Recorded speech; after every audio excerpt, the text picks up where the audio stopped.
This episode of the We Like Shooting Show is brought to you by Second Call Defense, Manticore Arms, the Sonoran Desert Institute, Faxon Firearms, the Patriot Patch Company, and Brownells. Welcome to the We Like Shooting Show, episode 296. Tonight we're going to talk about recon tourniquets, laser training, fun with gas systems, the Ruger Wrangler Warrior Poet Society, and more. Our panel tonight is news junkie Savage 1R. We've also got River's Edge Tacticals, Jeremy Posderick. The Machine Gun Moses is here, Aaron Krieger. The stone has rolled away. He is risen. Nick Lynch is back. My name is Sean Heron, and I want to welcome you to the show. I really wish that I would have read that ahead of time because I would have never said that. Why? Because it's just after Easter. It's just too soon. Too soon. Yeah, it's too soon. Okay, talk into your mic. You want to give me a sound check, Nick? Sound check? I was just kidding. Don't give a First up, we're going to talk about your friends and mine. The gang from Manticore Arms. Are you guys looking forward to seeing Sven at the NRA annual meetings? Mm-hmm. Are you? Yes, very much so. Aaron, are you? I cannot wait. I love little Sven. That's Sven. That's his name, right? Sven? Yes, Sven. Okay, yeah, I like him. He's a cool guy, man. It's gonna be exciting. They'll be at our party, and they're sponsoring our NRA party Saturday night at 6:30 p.m. My sponsor will be super excited that I have a second sponsor. Will they? Yeah. Your AA sponsor? Yes. Exactly. My AA sponsor. His EA, Eaters Anonymous. I heard the food. But yeah, go check out Manticore Arms. Transformer Rail's my favorite thing. You can find it at Manticore Arms. And the coupon code is WLS10 for 10% off all day, every day. And guys, it's time to introduce our drinking game real quick. So anytime that I say interesting so, basically nice or dang, love it, or appreciate you. Anytime that Aaron says bi-curious suggests that registration does not lead to confiscation or interrupt somebody. Okay. Every time Jeremy says kill yourself, call Savage a commie, or sniffle, spits, or hate breathes into the mic. Every time Nick actually shows up to the show. Every time Savage mentions Reddit, mispronounces a sponsor, Washington, or a gun of the pores. Or every time that John Lovell says yay for that or tells a dad joke, take a drink. All right. And that'll do there. Guys, it is my pleasure, as always, to introduce our guest tonight. He is founder of the Warrior Poet Society, former Army Ranger, tactics and firearms instructor, and dad joke champion. Please welcome John Lovell. Studio audience is very, very loud tonight. John, welcome to the show, man. I'm just so enthralled by the studio audience. I mean, you really stepped it up a notch, guys. I'm very impressed. Yes. Already, if we only did that tonight, I'm feeling pretty elated. That was a great digital canned applause. Nick, get him to do it again. Yeah. We'll just do some of these hand motions. See, there we go. They're into it, man. Everyone down front, thanks for coming on. That's good. So, John, I know you're super busy, so we really do appreciate you being here, man. First, tell us a little bit about yourself. How'd you start? How'd you get into the gun world? Have you been shooting your whole life, all that stuff? No, not really shooting my whole life. Grew up in the woods, playing and whatnot. Guns wasn't a huge thing. I mean, no more than any other kid. They grew up playing G.I. Joes and building forts in the woods. I had the idea of going to play Army, G.I. Joe, and I never really grew up. So after college, I kicked out. I ended up joining the military, went Ranger Battalion. So anyway, got to Ranger Battalion and then ended up deploying a bunch of times. And so anyway, got out of the military. Military was a shorter part of my life, but after military, ended up going into the business world for a couple of years, then ended up going into the foreign mission field for a number of years. And then back after that, landed back in the world of guns and door kicking stuff. And been doing that for about 6 years now professionally. So my real day job is traveling the country, teaching firearms tactics kind of stuff. So good times. And when I'm not doing that, I'm moonlighting on YouTube, doing stuff like that. Warrior Poet Society is a organization. It's basically a values-based community. So we gather around a common ethic, and that's the idea. We're kind of lovers of people and lovers of truth. We're defenders of both. So the idea is that, just kind of imagining the ancient fraternity we come from, the freedom fighters of old that kind of stand for something greater than themselves, and they're ready to sacrifice in the defense of others. So that's us. We're always training to make our hands more skilled so that we'd be better defenders and protectors. But I mean, we're not kind of knuckle dragging, whatever. All you can imagine, all the gun guy stereotypes just stacking up of like, not that, right. Please, not that. We're just normal folks, good dads, good husbands, good neighbors, trying to kill it in the workplace. And anyway. So that's the Warrior Poet Society, and our message is mainly spread through our website, warriorpoetsociety.us, and social media channels, with the primary one being YouTube. Awesome, man. How did being a ranger kind of transition to foreign mission type work? It didn't. No, I mean, it didn't. It's funny when you have, because both are missions. They're just very different missions. I was like, they're the opposite. In one, you're stacking bodies. In another, you're stacking wood to help build buildings. There is a vein where they are very related, and then there's another vein where it's like, yeah, that's completely antithetical. That's completely opposite. But it was funny, just kind of where your brain jump synapses, where all of a sudden one gets confused in the other. And I don't mean you start shooting little orphans or something. Why did I say that? Come on, John. Good thing this isn't live, right? Well, no, it's live. I'm teasing.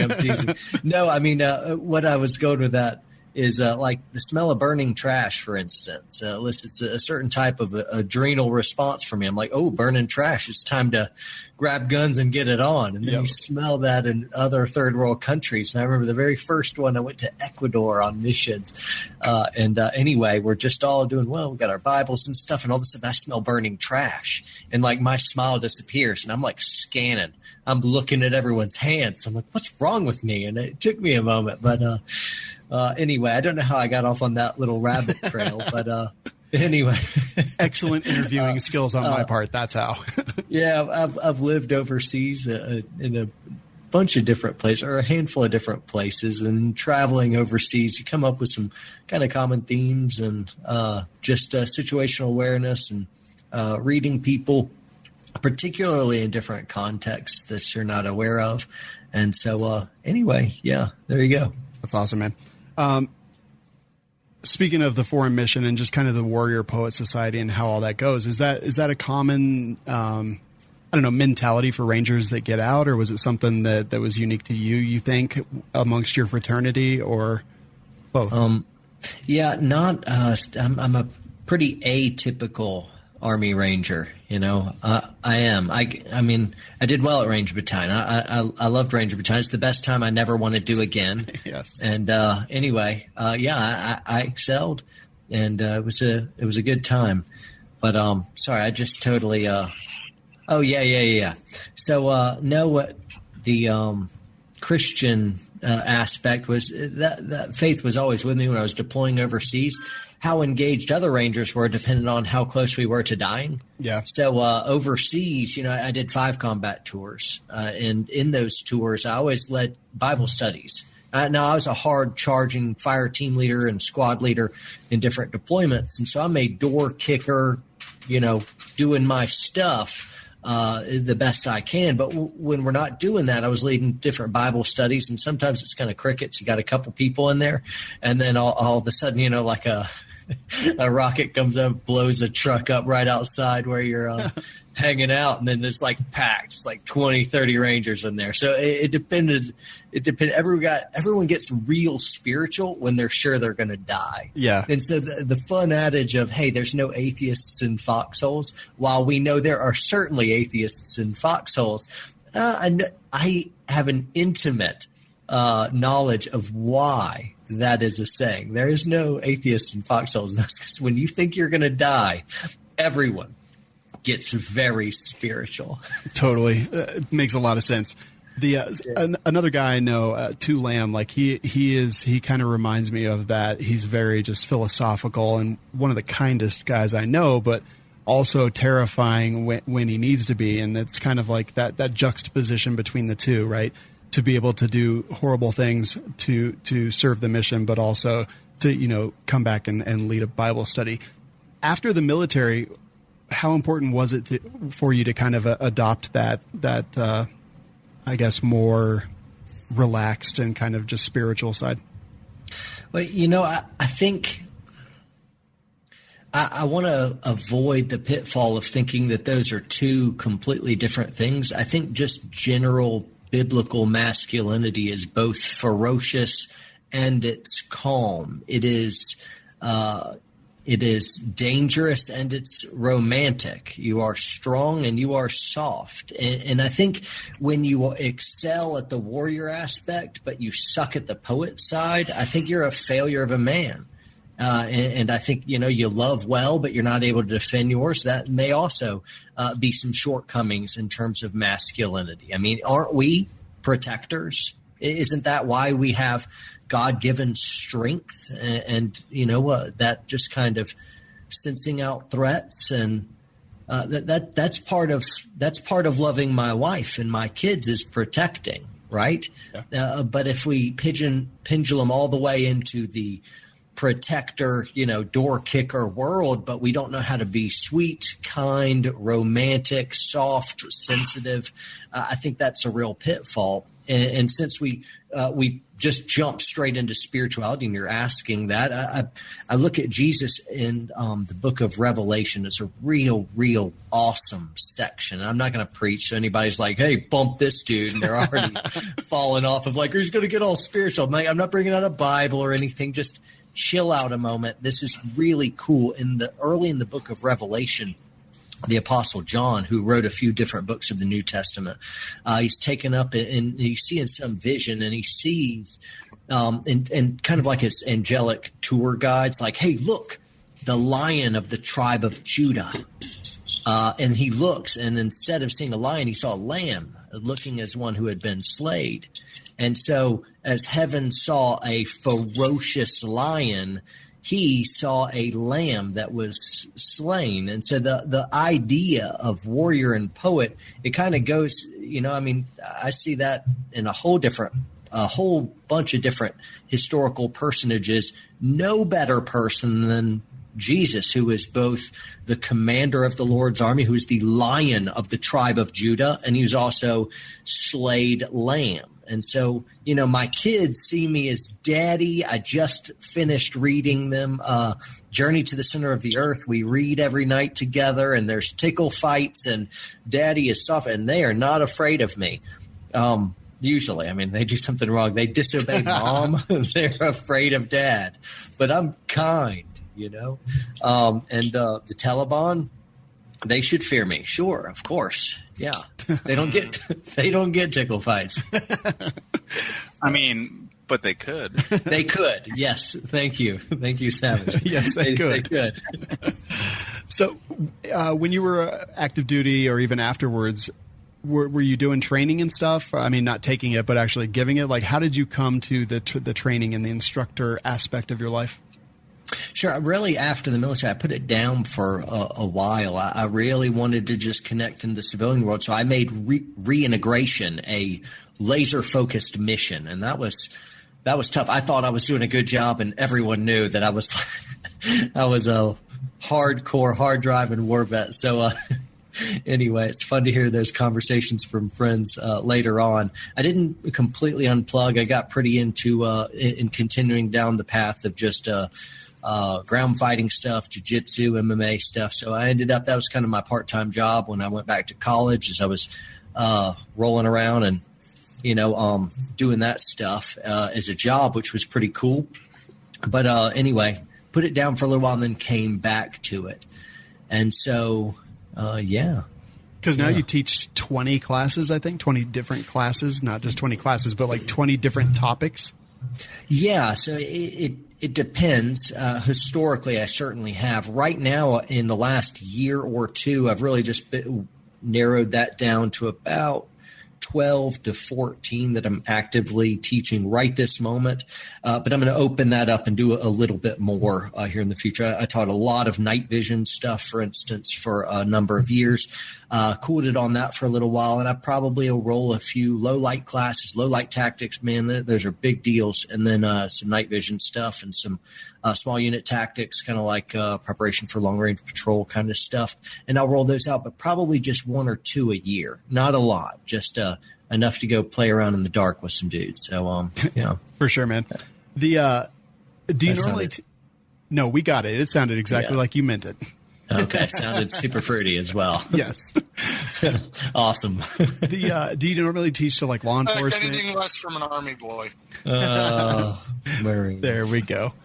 Do you normally teach civilians, law enforcement, everybody? Yeah, everybody. I have open enrollment classes, so we get all of them. But I am amazed at how motivated the civilian is. I'm really after the common man. So anyway, I've trained a lot of military. I've trained a whole lot of cops and federal agents as well over the last few years. But in the last 2 years or so, civilians are coming out of the woodwork. They're coming out like, crazy for training. And that's encouraging. That's really cool because they are some of the most motivated students and they're completely teachable. They'll be like, okay, you say it? All right, I'll do it. I'll do exactly what you say. And they'll be pumped about it. They'll be motivated. And that's pretty cool. And I get to lay kind of more of a fresh foundation. You know, if I teach like a SWAT team, for instance, SWAT team, the first day is a little bit tedious because they're back, they're quiet, arms crossed, and they're all kind of sizing you up. Like, why should I listen to this dude? What's he know? And they're kind of confirming of like, is he going to say something goofy? Is he good? Is he in the inner crowd? Is he in the inner sacred circle? Does he know how to run and gun?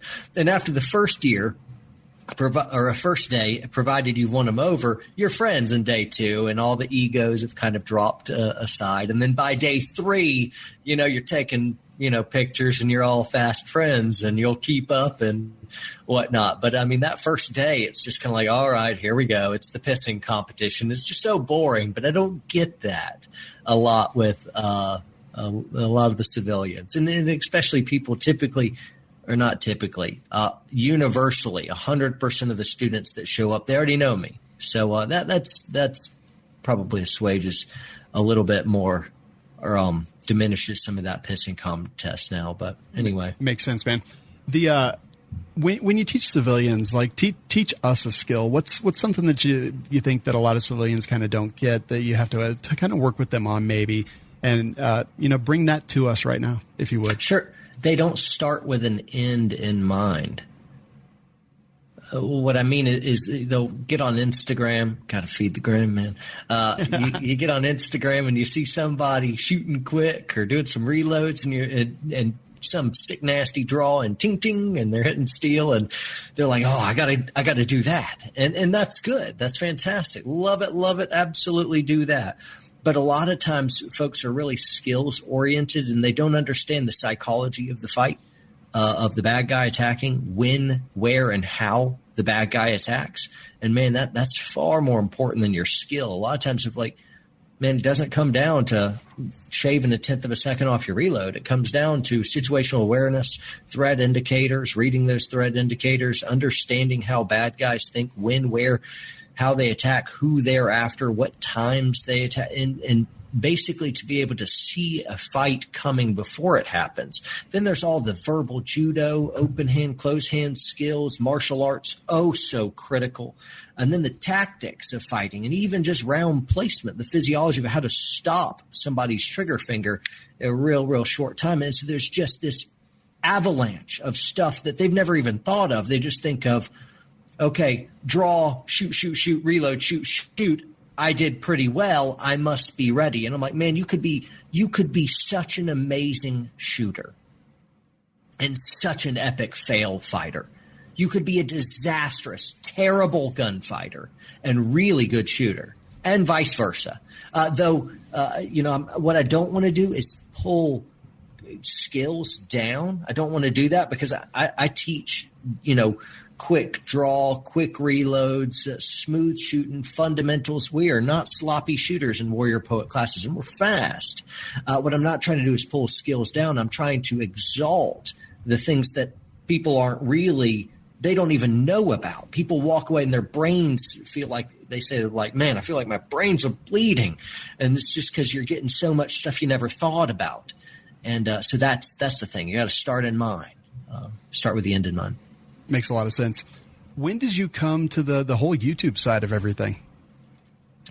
Yeah, so that was a little bit of a slow start. That was about 3 years ago. I had some folks that really encouraged me to get into it. But the big one was James Yeager, who really pushed me to get in on YouTube. He's like, man, you can do this. You can do this. I'm like, man, I don't know. And so anyway, I just did a few videos with him, and then I did a few on my own just to throw them out. And he gave me an early shout out. And there was a few other guys that gave me an early shout out. Mr. Guns and Gear. I didn't know who that was. And all of a sudden, I just got like 1,000 subs in one day. And when you only have 1,000 subs, that's a big deal. And so there's a few folks I was really indebted to out there who kind of helped me out, and now we're friends. So, yeah. That's awesome. What was your first video that you did? Do you remember? I can tell you. It was 5 targets in less than 2 seconds 2 years ago. Oh, yeah. That was, I didn't know what I was doing. I'm just like, hey, this is, and that's an Instagram type thing. I just had no idea what to do. And there was earlier videos than that. They just got privatized. Gotcha. But yeah, very good. What was the biggest video you ever did? A pretty recent one. It was John takes an anti-gunner to the range, and that went mini viral. Mini viral for us is like between 1-2 million views in like a week. So I mean, man, that shot up. That was pretty awesome. And then there was another one that went pretty crazy as well. But it took a while to get to 1 million views, and that was the most dangerous man in the room. Yeah. Tell us a little bit about the anti-gunner to the range video. Tell us something that maybe people don't know or understand about that whole setup. Yeah, so some people thought it was fake. They thought it was like staged because she wasn't doing the mean anti-gunner stuff that they were used to. That's a girl that we know, and she is married to the brother of my business partner. So she knew us well enough familially. Did I say that right? I think so. There was a family connection kind of thing. So she wasn't going to be rude. She had strong opinions. And she's like, no. I mean, military LE, maybe LE. That's the only people that should have guns, period. But she was never going to just tear our heads off and be like, you're a bunch of idiots and I hate you. Because, I mean, she's family. She can't do that. Right, exactly. I guess you could. But she was real sweet, and I love that she was really open.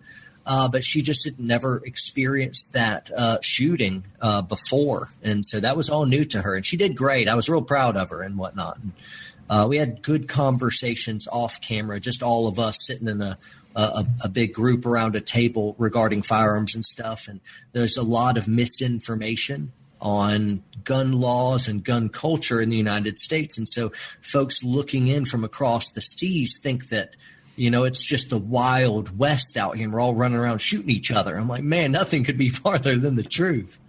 No doubt. So did you plant the seed? Is she still interested at all, or is she just kind of happy with her experience? I'm not sure. I haven't spoken to her since. Nice. But I think a seed was planted. I mean, she was excited about shooting, and so I think that's a big step. That is. That's awesome. Hey, we're talking to John Lovell from Warrior Poet Society. We're going to take a brief moment and just hear from Second Call Defense. Now, for our defensive gun use of the week, sponsored by Second Call Defense, offering you complete protection for armed self-defense. All right, so Second Call Defense, for everyone who doesn't know, is kind of self-defense insurance is pretty much what it is. They really revolutionized the industry. Sean Maloney was helping people out when they got in trouble after this because they said the wrong thing or tried to prove their innocence to the wrong person, and it ended up going into the case notes and things like that. So he wanted to figure out, because at that time, insurance, you had to be found not guilty because they obviously couldn't pay insurance if you were found guilty, because then it would be, incentivizing a crime.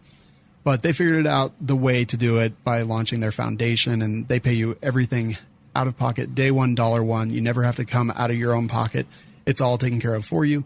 And then they get reimbursed when you're found not guilty. And that is a huge incentive for them to provide you with the best lawyers, the best everything that you can possibly get. So go check them out. Second Call Defense. Don't wait till, the day after you have to use your firearm. Wait until the day before, which is right now, and go check them out.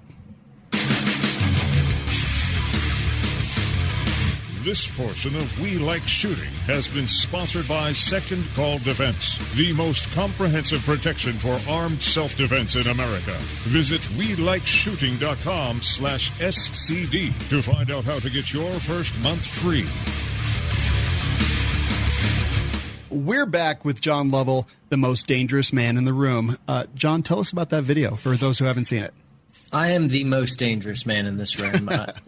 No, it's actually Jeremy's pretty Never dangerous. mind that I'm the only man in this room. I'm also the biggest wimp in this room. No one is in this room. And I have this African war club. I didn't plan on showing it to you, but this is here. It's mine. Student gave it to me, so that makes me definitely the most dangerous man in this empty room. The video was really cool. It was fun. It was just me sitting in my bedroom, and I had an iPhone set up, and I was feeling real technical. I had bought some like $30 light off Amazon. So this is years ago. I mean, a lot of my early videos, we got to almost 100,000 subscribers, I think, with an iPhone. So anyway, awesome. I mean, like, hey, that was pretty cool. But that first video, or that video that really did well, was called "The Most Dangerous Man in the Room," and the idea was taking the concept of a gray man and exalting it for everyone, being like, man, if no one sees you coming, that makes you a very dangerous man.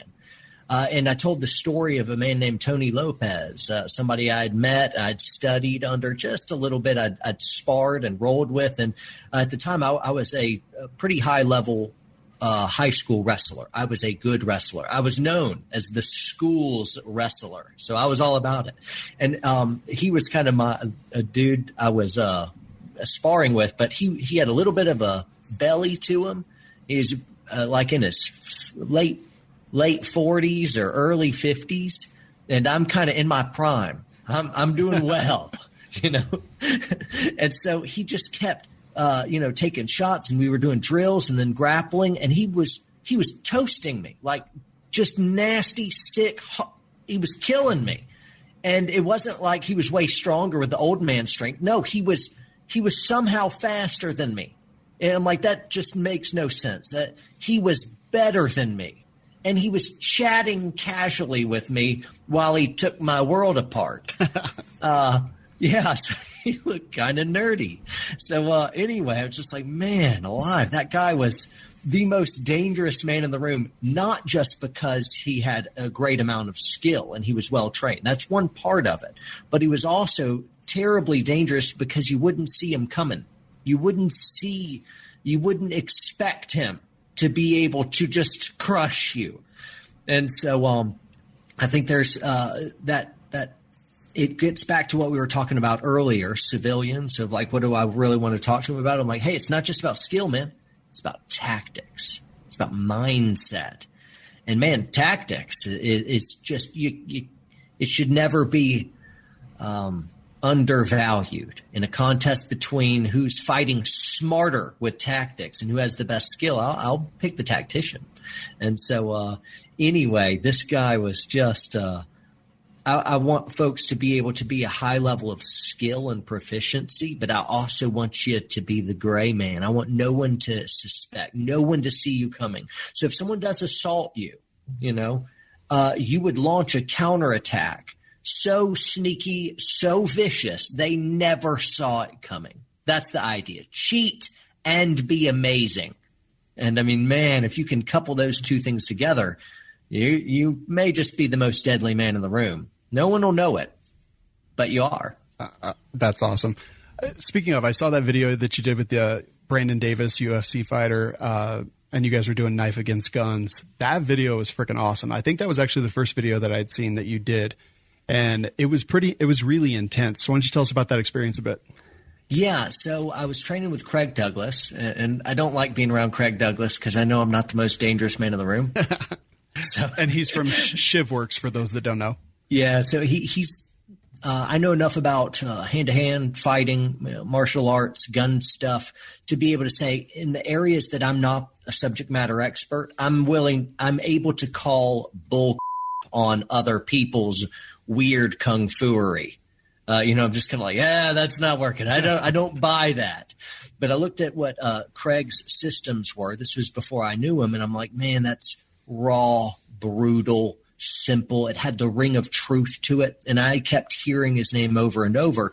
And so he's a real good place to go for edged weapon work. So and realistic at that, where we're not training to fight each other, we're training to fight the dude who's gonna assault you. You have no idea he's coming, run you in a corner, and like sewing machines stab you in the liver 12 times. He's like, you're training to fight that guy who cheats.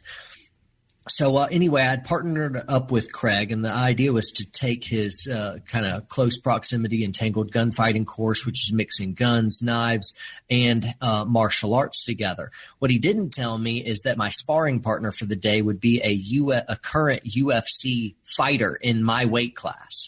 And man, dude, I'm not fighting it. I'm not.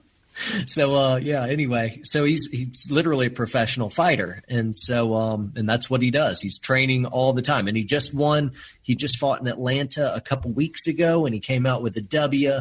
So good job, Brandon Davis. Way to go.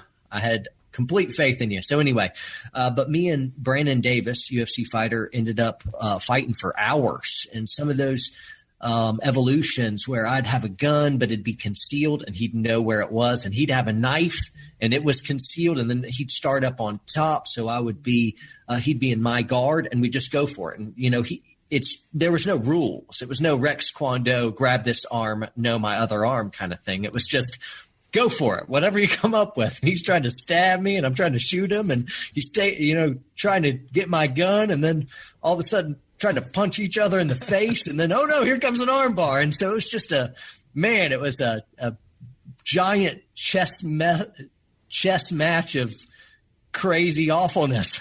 It was intense, man. I was like, holy, I would die. I would literally die. Yeah. And man, I'm not in fighting shape. So I was just holding on for dear life. And in between evolutions, in between bouts and fights, I am sucking wind, and Brandon's just casually chatting, barely sweating, not even breathing hard. So anyway, dude's a machine. I had my hands full, but it was an incredible experience, and real fun stuff. So that's cool, man. What's your favorite video that you've ever done? Doesn't need to be the most successful, just the one that you're like, this is my crowning achievement so far. Crowning achievement. I don't have a crowning achievement video, and it's kind of like saying, hey, what's your favorite movie? And you'll have to arbitrate between Jack Black's Nacho Libre, truly a work of brilliance. It's right? good. It's good. I mean, it's really good. And whatever comedy movie, think of your favorite comedy versus your favorite, action movie of like, there's Braveheart. And I'm like, how? They're too different. You can't, both are amazing. You can't compare the two. And so, man, our videos are just really crazy in terms of breadth. And so you have weird stuff where it's just talking head, most dangerous man in the room kind of stuff. Then you'll have stuff where we go real deep into, Christian theology or testimony or apologetics. And then you'll have philosophy stuff where we talk about, some of the great warrior poets of history, whether it's William Wallace or Alcibiades or some female Soviet snipers, or, just, you never know, in that stuff. Or it could be a philosophical one, or it could be some fun gear video. What I really like is doing our funny ads. We have these terrible ads. They're awful. I think they're hilarious. And I think what happens is we come up with these different ads. A lot of people watch our videos just for the ads because they think they're funny. But I think they're funny because I make them trying to be funny. I fail at it. Then everyone knows that I think it's hilarious. And then so they're laughing at the kid enjoying his own joke that's busting. Right. So it's like failed dad humor, and they pity laugh me on. So I don't know. Well, okay. What's the hardest video you've ever done? Whether it was time, investment, just something tough to talk about. What was the most difficult video?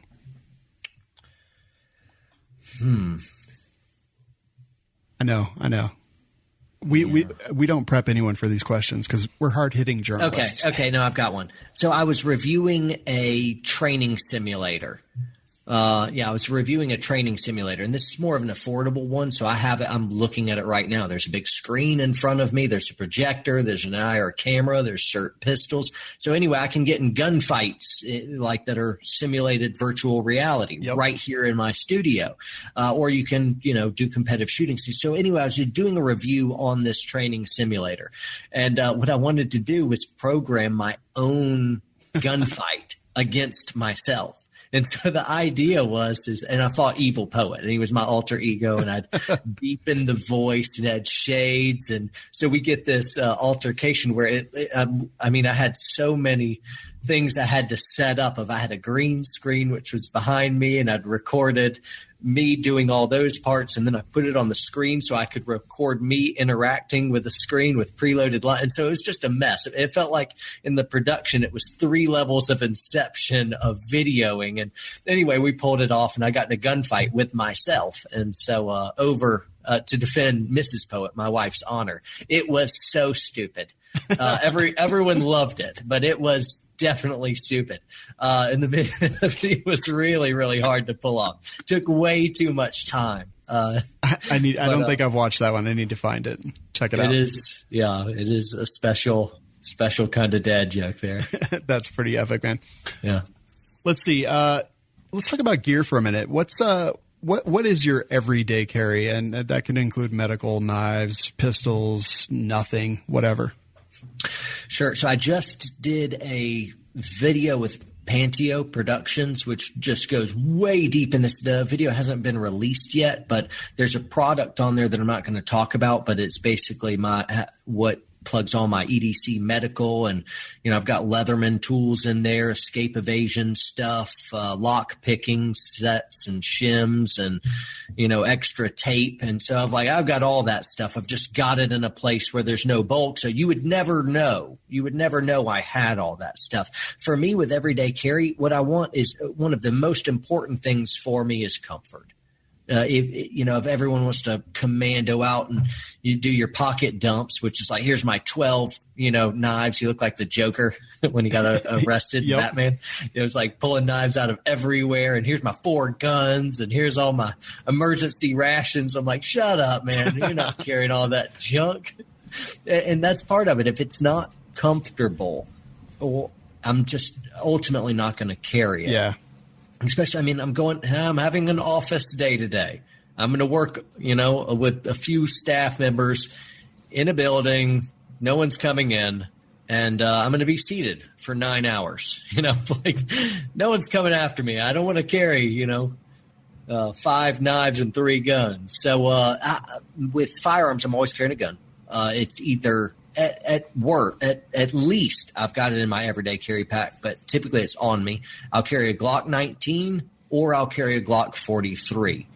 Those are in the appendix configurations. When I really don't want to carry a Glock 19, I just don't feel like carrying, I carry a Glock 43 appendix. And when I really, really, really don't want to carry a gun, I put that Glock 43 on an ankle.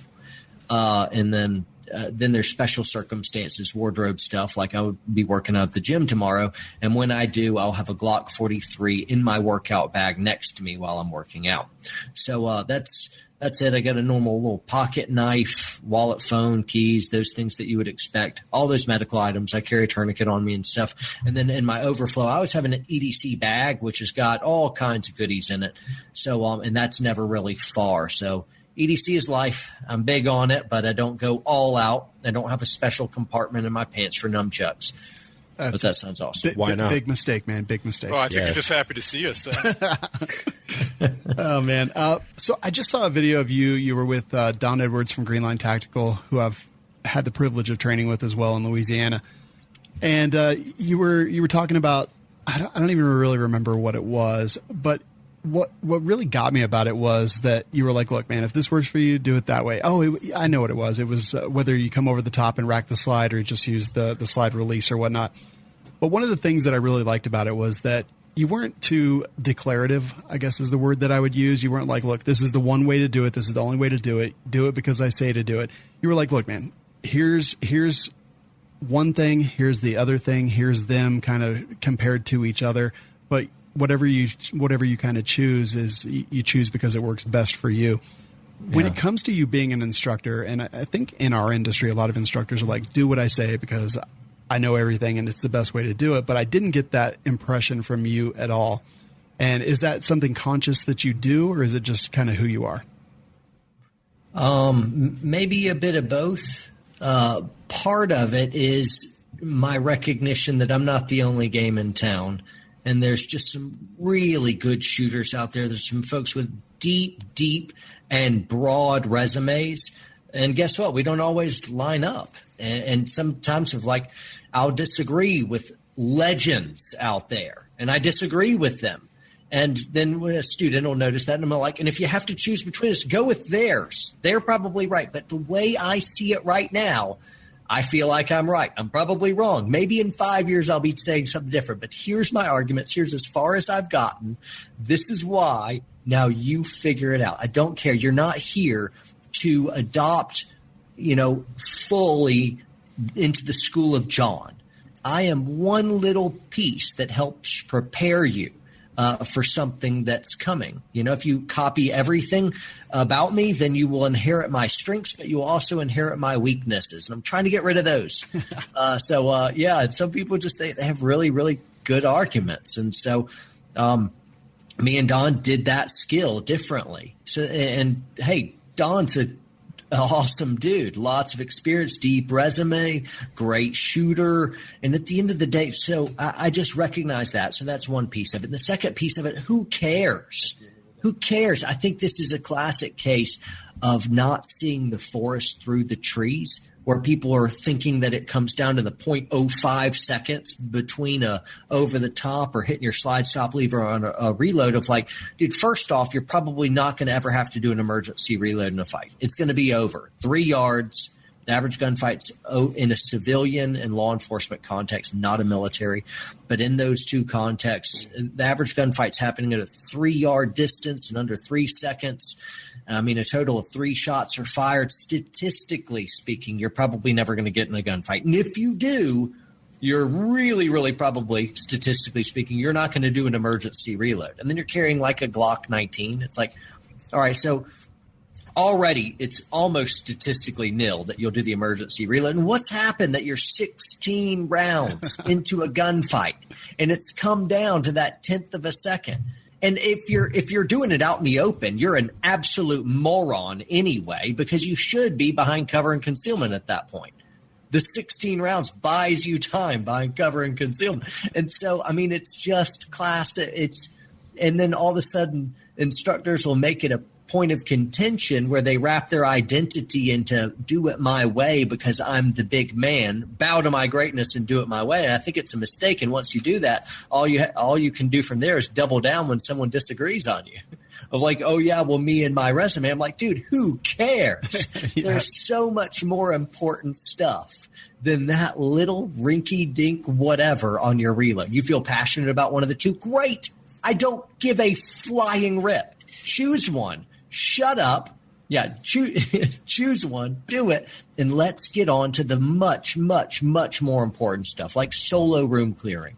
Or, hey, 80% of all violent encounters happen during hours of limited visibility. How about we talk flashlights now and stop with the stupid reload nuance, right? And so part of it is I don't care because, hey, I'm not the only game in town. But the other part is, who cares, man? It's not coming down to that. That's not what it's coming down to. It's something else. Let's get picky and upset on something else more important. That's not important enough for me to waste my passion on. Makes sense. You spent some time with Iraq veteran 8888 and that crew lately. Tell us a little bit about that. Was it fun? Are they cool? They are fun. They are a different breed, and I love them. I get along really, really well with them. But yeah. So it was a good time. Down to earth, fun, they're everyone kind of guys. And it's just fun to hang out with them. They are funny. They are fun. They're exactly like you would think. You'd be like, man, I'd like to get a beer with those guys. well, they'd probably like you too as well. And if you went, you'd have a great time. Yes. And so that was great. I really enjoy them. That's awesome. Yeah, I've had the extreme pleasure to spend a ton of time with Eric and Chad, just on trips and things like that. So yeah, they're awesome people, and I've definitely been enjoying the video content that you guys did. One of our viewers here has asked, do you everyday carry Pantene Pro V, or you have the best hair in the game. What's going on? How much focus do you put on that? For those listening, he has the most irritated look on his face right now. Like he is going to do that judo that he did with the UFC guy. No, it's not that. It's not that. It's not that. Listen, I want to be like good at fighting and shooting and instructing and all that stuff, whatever. But really, my fallback, I guess, it's dad jokes in my hair. I was just, everyone's got their burden to bear, and mine's this perfect hair. I guess. Hey, you're a poet and you didn't even know it. Some people are great fighters and shooters, and I just have this hair. This is what I've got. So, do you hold some residual anger towards 180-second ideas, Gun Drama Johnny, for kind of like really bringing this to the forefront and making it a thing? I forgive him because I know him, and I absolutely love that guy. He sees through all of the. He does. He's like, that's it. He just posted another episode today. He did. That's it for all your middle-aged gun drama. We're all middle-aged men, and we have drama like we're high school, cheerleading squad, and it's so funny. He sees it all, and I adore that. I think that's so funny. And yeah, he makes fun of me, and I think it's right to make fun of me because I'm a serious guy, and I've got some good stuff to say, but I'm also a fairly ridiculous person. Trust me. And he gets that. I feel your pain. I've been in like 4 of his videos, and not once was it ever complimentary. Yeah, he's not going to compliment a lot on camera. So speaking of that, we have the NRA annual meetings coming up. You're going because you're going to be on the Gun Collective panel on Sunday. Yes. You were on last year. I was also on last year. You probably don't remember because I am not memorable in any way, shape, or form. But are you looking forward to it? I am looking forward to it. And you're not forgettable. Don't say that. Don't say that. Have you seen his hair? I think his hair is so boring. It is so boring compared to that. But I don't think a lot of people. There was one guy on the panel that spoke a lot. He got a lot of questions, and I don't know. I felt like I just was looking around a lot of the time, being like, "Hey, it's a pretty neat view up here." It was pretty cool. So the guy who just basically made fun of Gun Drama Johnny last year, that was me. Very good. That was my entire job. But yeah, tell us about the panel. Like, do you look forward to it? What do you get out of it? What do you think the audience gets out of it, et cetera, et cetera? Yeah, so last year was my first one ever attending one or even knowing it existed, and I was on it, which was really cool. But I was seeing it all for the first time from up on the stage. So I was just kind of watching it all. It was far more political than I imagined. I thought it would be a little bit more guns, gear, training centric. Up there, I think I was one of the only ones that was really into the training game, and most of the others were either in Second Amendment activism, or they were into guns and gear kind of reviews. So I was hoping that a little bit more training kind of stuff would be discussed, but that didn't really happen as much. A little bit, but mainly question after question after question from the audience members. It was all gun activism stuff. And so really that ended up just being 1 or 2 voices talking a good bit of the time. I thought John Patton and his crew did a phenomenal job. They had so many good giveaways. I had a great time on the panel. It was a wonderful discussion, and it was great. Highlighted a lot of cool gear, and people were loving that. Valkyrie, which was coming out at the time, and so yep. People were talking about that. But it was all in all a very good experience. I thought it was well put on. So I was proud to be a part of it. I'm really looking forward to it this year as well. Cool. Yeah, it'll definitely be fun. This will be my 4th year on it, and I'm pretty excited just because it really is a good time. There's always questions about podcasts and stuff that I get to talk about.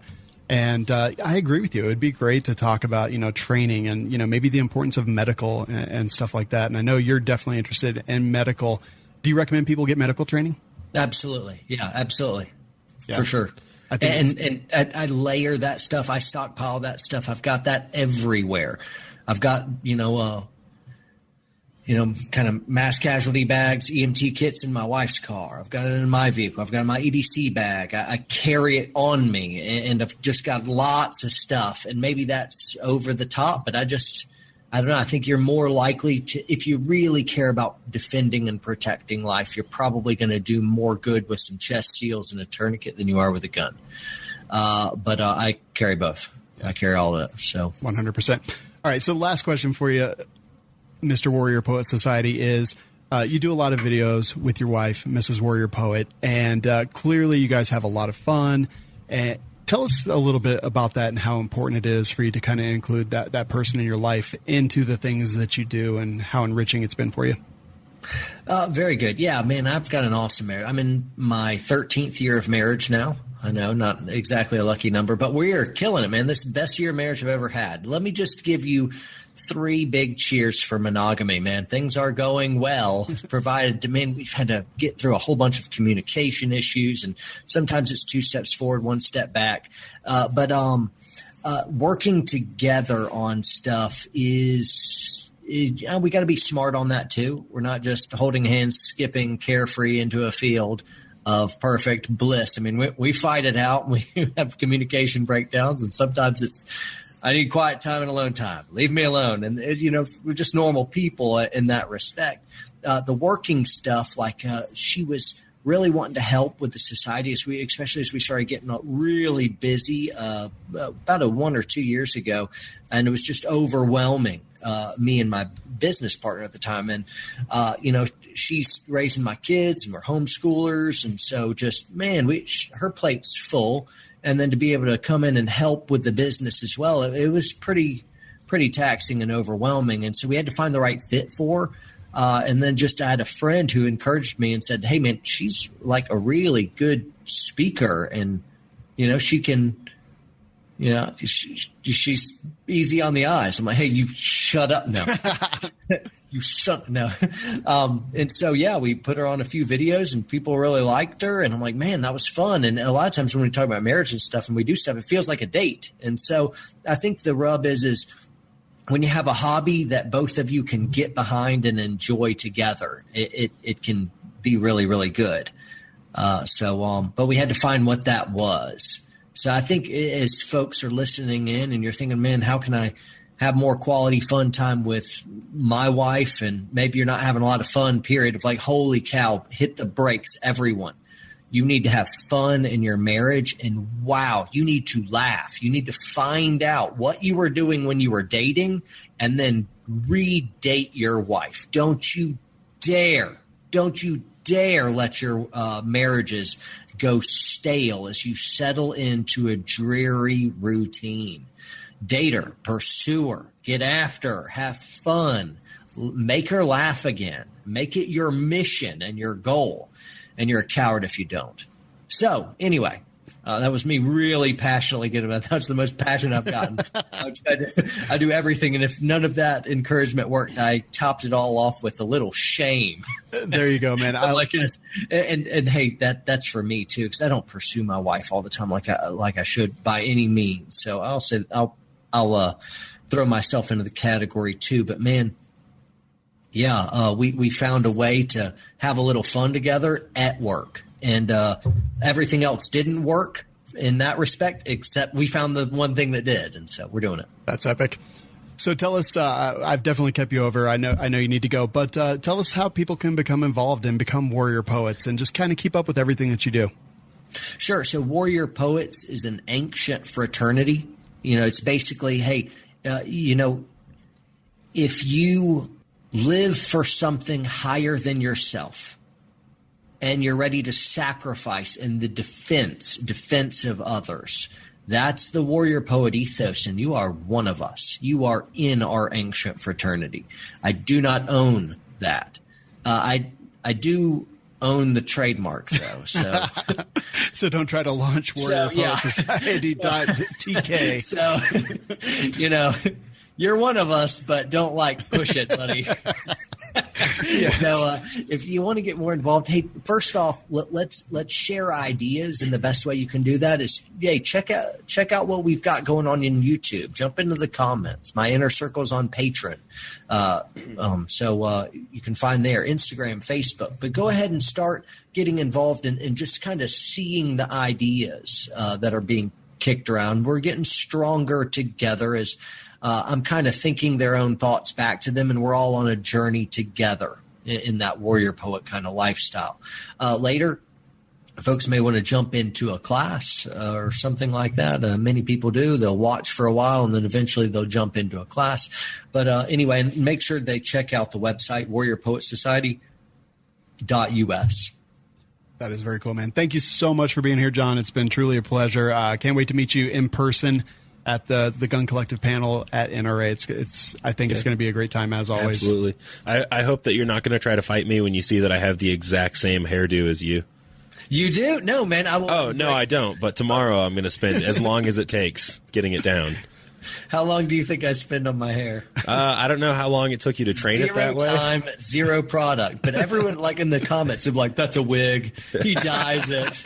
Nice hair gel. A wig. What are you, a seal?" Now I have this image of you like just trying to get it straight, getting it adjusted, and the beard is also fake. That obviously perfect coiffed and trimmed beard. Yeah, mine actually looks like a hairy man's crack. So, but my hair just kind of goes wherever it wants to. So, same. I don't have any hair. Yeah. So, John, it's been a pleasure. Go check out warriorpoetsociety.us to everyone who's listening. And John, we'll see you in a couple days, man. Sincere thanks for having me on, guys. Appreciate it. Absolute pleasure. Thank you, man. All right, see you. All right, guys. That was bye. See, I got to say bye last. So okay, good. If something ever happened to me, I'll be like, I was the last guy he talked to. I just bought the domain for warriorpoetsociety.lol. Perfect. That's awesome. All right, guys. It's time to talk about giveaways. Okay, cool. Well, there we go. I got some. Oh, there we go. No, Jesus. All right. All these are fast. There we go. No, that's someone else's. There we go.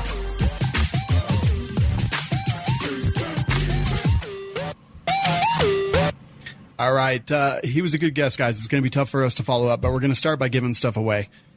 Is it time yet, Aaron, or is that next week? Next week, man. Aren't you excited? Yeah, next week we're going to give stuff away. But look, that means you still have time to enter. But first off, it's brought to you by the Patriot Patch Company. I literally have a Patriot Patch just sitting right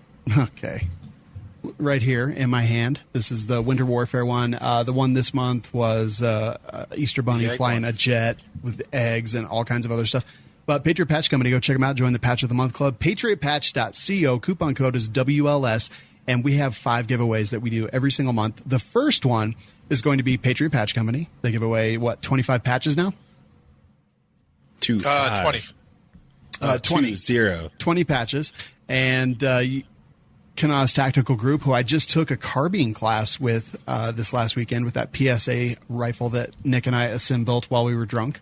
Mm-hmm. And man, it went really well. But the classes are awesome. I seriously cannot recommend enough. Go to Kanaz Tactical Group. Don't waste your time with other places that are going to teach you some clearly go check out awesome stuff all over the place. But the place that I go to all the time is Kanaz Tactical Group. They give away a class every month. Black Rhino Concealment gives away a holster. Stucknut Customs gives away a $50 gift card to anything on their website. They are the official sticker supplier of WLS. And Blue Alpha Gear gives away 1 belt system every single month. And you can enter to win all of it at welikeshooting.com/giveaway. That's one of the most highly trafficked pages on our website. Those are fireworks. Okay. welikeshooting.com/giveaway. But also, if you're a Patreon, you get extra entries. So do those 2 things and... yes, and go do that. Now, I would also like to mention that Blue Alpha Gear, he is the one who set us up with the Warrior Poet Society. Mm-hmm. So, Kurt, thank you very much for that. I appreciate it. Thank you, Kurt. Because I'd been trying to get a hold of him forever, and he was just like, new phone, who dis, click. So. I had so many things I wanted to say, but I was just too busy looking at the guy. Dude, I was like, are you all right now? What is happening? I was Pretty like, much, okay, cool. This is the Sean Heron show. Well, I mean, aren't all the shows the Sean Heron show? off, Savage. Aw. So I actually had a whole list of questions, but you kept talking, so I didn't get a chance to ask them. Why didn't you ask him? Sometimes it is hard to get a word in. Yeah, shut the up, as somebody says. Oh my God. Somebody says. I even went over to our Slack and I was like, "Are you guys alive? I'm looking at Slack right now. Let me see. Are you guys there? Let's see. Oh, look, my actual Slack is refreshing. So that was 24 minutes ago, by the way. I was like, cool. Yeah, dude, I had some really I've been watching his videos, man. And I had some I wanted to get his opinions on bug out bags because he really brought up a hugely great point about bug out bags with the fact that you make a bug out bag for yourself. What about the kids? What about the family? Okay, the guest has already left, so Mr. Right. Interrupter of everybody. I had a ton of questions written down on my list here. I made a list tonight, and I had a bunch of questions on it, and you just wouldn't shut up, so I couldn't ask. Good man. All right, I'll make sure to leave 30 seconds of silence after every answer. Jesus, the guest is just like, is 296 episodes. We don't have this figured out yet. What do you guys think? All right, I'm trying to keep people sober tonight. If I interrupt, it would be just terrible. Summarize, editorialize, go to the panel. Summarize, editorialize, go to the panel. You hear that, Savage? What? Oh, no, I was talking to you, Sean. Eureka over at the live chat said, so Aaron picks tonight to be a podcast pro? You're welcome. Welcome. Good stuff. So, hey, we have this other show called Double Tap. It's in our same feed. You probably listened to it already, but we talk about a segment called Knock Guns where Aaron will deliver us a premise and we all will talk about it. Aaron, what was it last week? Last week, it was actually a listener requested one. It was Who Are We from Family Guy? Let's see. Did we all say Savage was Meg? I was waiting for that. I was waiting for that. I think we all did, right? It was pretty darn close. Yeah. I thought I called him greased up deaf guy.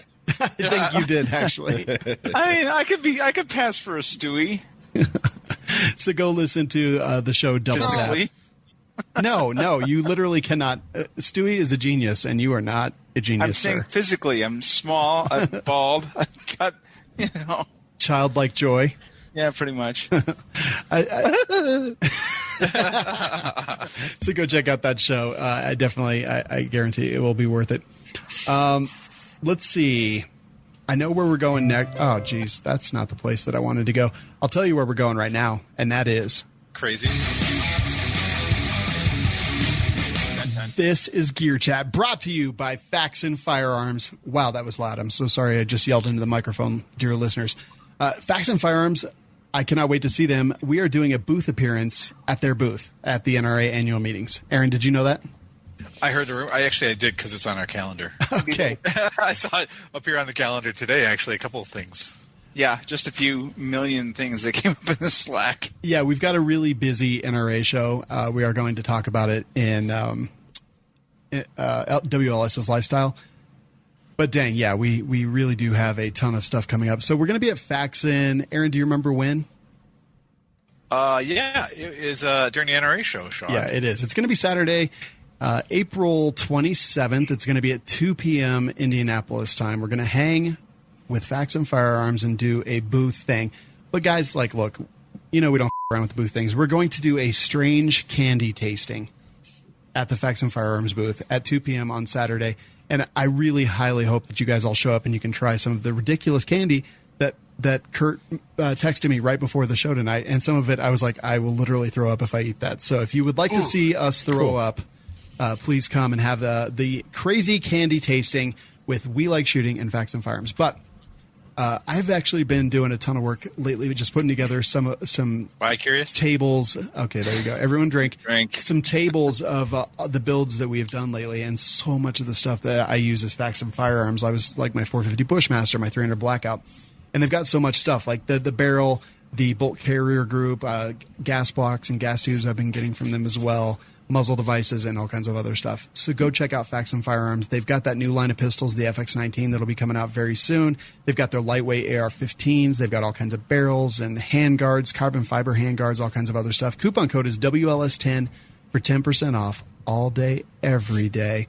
And don't wait till it's too late. Savage, why don't you start us off tonight on Gear Chat?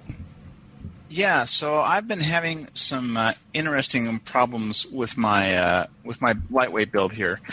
So a while back, I showed you guys this build with Faxon barrel and bolt carrier group and the G-Wax lower. And what I had done was I had gotten the lightweight bolt carrier group and I'd taken the weights actually out of this buffer. So shake it around. There's no weights in here because I want to make this thing as light as possible. And then I had tuned the gas system as much as possible to where I thought it was cycling reliably. And, I ran through about 20 rounds, and it seemed like it was going okay. Went back out to shoot it Friday, and I could not get it to cycle for a damn. And I was racking my brain trying to figure this out. I ran this past you guys, and the consensus that we came up with is that, if you have a gas system and you have a lightweight bolt carrier group, you're going to still need some kind of weight in the buffer because you need to have enough weight to allow the system to build up pressure once the round fires. Because if the bolt carrier and the buffer are too light, there's not going to be a heavy enough What the? My phone just randomly started playing Gun Drama Johnny. Sorry, man. I apologize. I don't know what the just happened. But the system isn't going to be able to build up enough pressure because it's already blowing the bolt carrier and the buffer back because there's not enough weight pushing against it.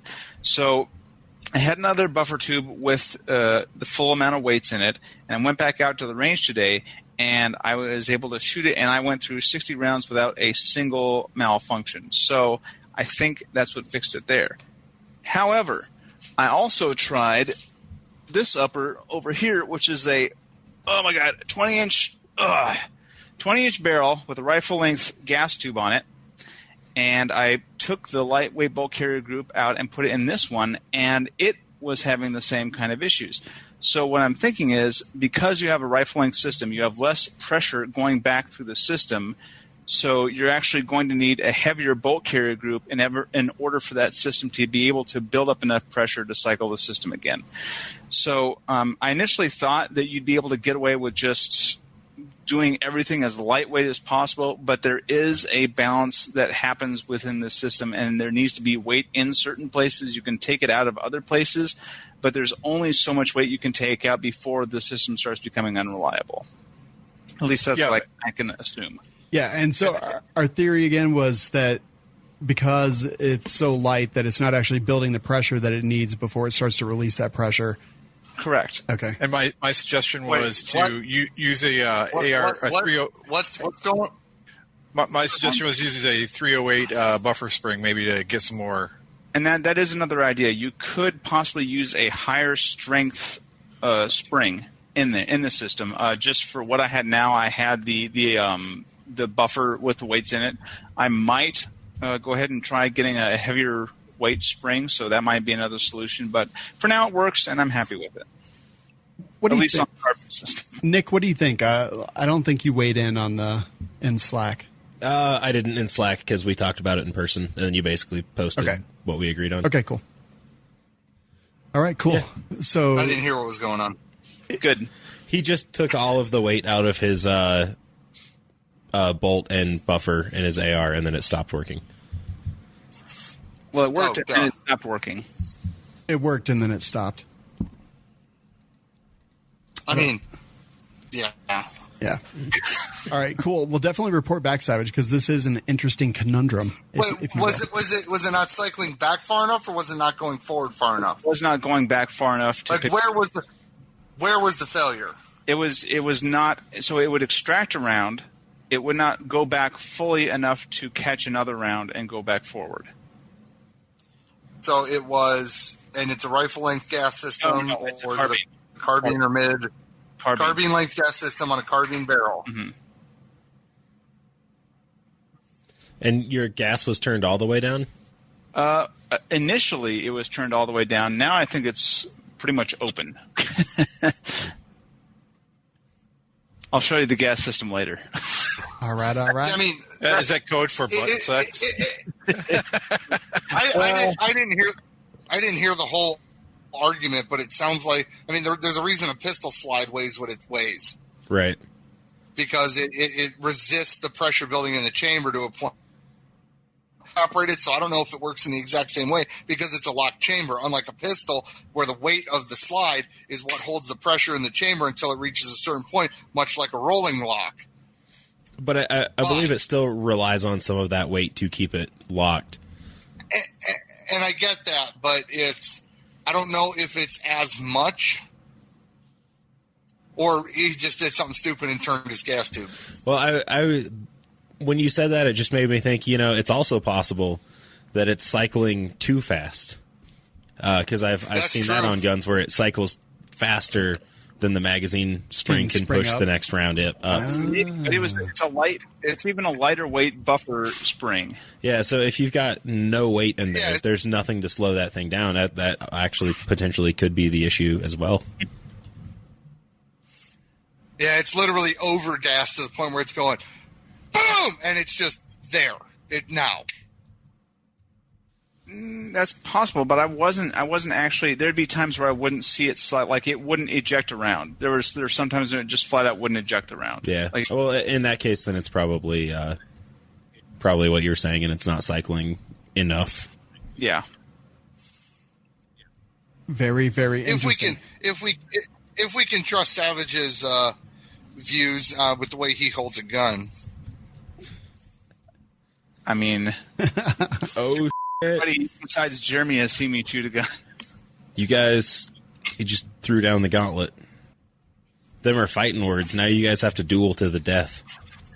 Savage's opinion weighs less than that gun. God, dude. Ouch. Brutal AF there. You want to talk about Savage? That was it right there. So, Aaron, what do you have? Yeah, Aaron, save Savage. All right. Hey guys. So tonight I want to talk to you guys about my products, which I've talked about probably back in episode 50. So I've had this product for a long, long time, and it's still running. It's my laser pet. Hey guys. Oh, it's so cute. That's such a weird name for that. Yeah, it is. I know, isn't it? It's a laser pet, and what it does is you take your SIRT firearm. It's not really a firearm, is it? It's just SIRT. And you shoot it. Try and do it without looking. There we go. And it counts the hits. The hits keep coming. And so it'll tell you how many times you hit it. You can set it up for a timer. It's got a lot of different features, but it's a great training tool because I can use it with my Heron holster. So Aaron's got a Heron in his pants. Yeah, I can drop from concealment, take some shots, take out the mag, and reload, do a reload, and just, practice. So it's a good practice tool. I was looking at prices. SIRT guns have gone up in prices since I got this one. So this one's pretty old. This is also like 3 or 4 years old. But they're like, if you want the Glock style, it's like 200 and some odd change. If you want the M&P, I think, is it the M&P? There's the other one that's style. They do have an M&P, yeah.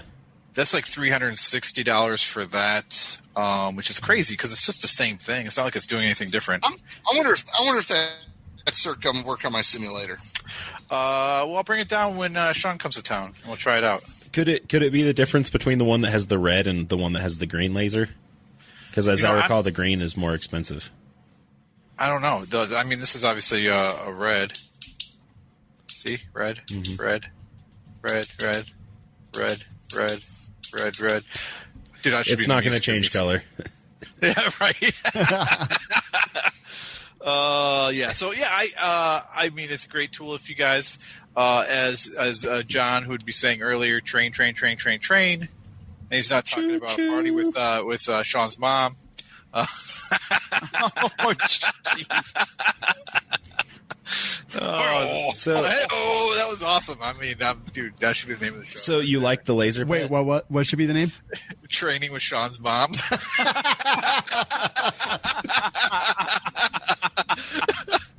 Sure. My mom listens to the podcast, by the way, so you're in deep trouble, mister. Does she? Yeah. Really? Yeah. Every week she's like, oh, I liked it when you guys did this. And I was like, whoa. I was like, holy what did we say about my mom? She probably doesn't know what a train is. And if she doesn't, I'm sure she's ridden a train it's a before, thing. Aaron. You get into a car, and then it takes you, wherever you're going, and then you get out, and that's it. Does that work with any laser actuated thing? Yeah, it does, and there's a bunch of options out there. Now, in the show notes, I linked it to the Laser Pet, which you can find on Amazon, but Brownells has some, and there are other ones out there. So this one actually came with the laser ammo. So the Laser Pet, I had laser ammo, which is those little – they look like cartridges, actual bullets. So they're cartridges that you put into a gun, and you drop the hammer and it shoots the laser off. I found that those lasted about maybe at best 100 rounds, and then it would just break. The pressure on them would just be too much. That's too you couldn't take the hit. So they were the SIRT gun obviously is still here. So the SIRT is a great training tool. The Laser Pet is great. It's not that expensive in comparison with all the features that it does have. So, I mean, this is just one example. You have a holster that you like. That's great. Go with that. You have there's different laser pistols out there besides the SIRT pistols. They're all pretty expensive, but, like I said, this one's lasted me years. So. Man, I still can't get over that name. Every time I see Laser Pet or you say Laser Pet, I think of like one of those little robot dogs.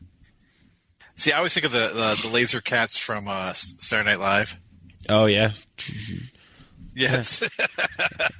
When I was a kid, I would do that to my cats and pretend like they were a machine gun.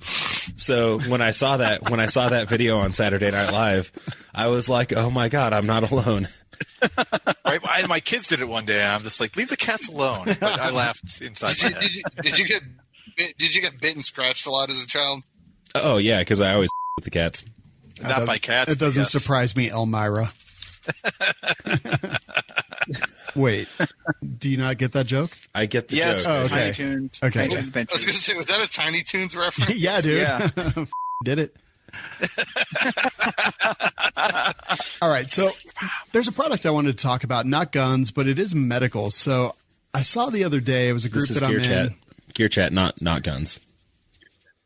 So there's a group that I'm in, and there's a lot of firearms industry people, and someone asked about tourniquets, and a couple people, like Joe Mo and Jody Bacom from Big Daddy, whatever, they were like recon tourniquet, and I was like, I've literally never heard of that. So I ordered a couple off of Amazon. And I'm going to start this by saying, like, this is not a recommendation. Do not go out and buy these right now because I need to do some testing before I would even consider recommending them. Because first off, there's not a whole lot of empirical data that I can find out there. They're not recommended by the Committee for TCCC or the Committee for TECC. I just don't see a lot out there. But when there's something new, I want to talk about it and see it. I will say Skinny Medic, he is pretty clear about this. He's like, yeah, it's not something I'm willing to carry or put my life on, whatever.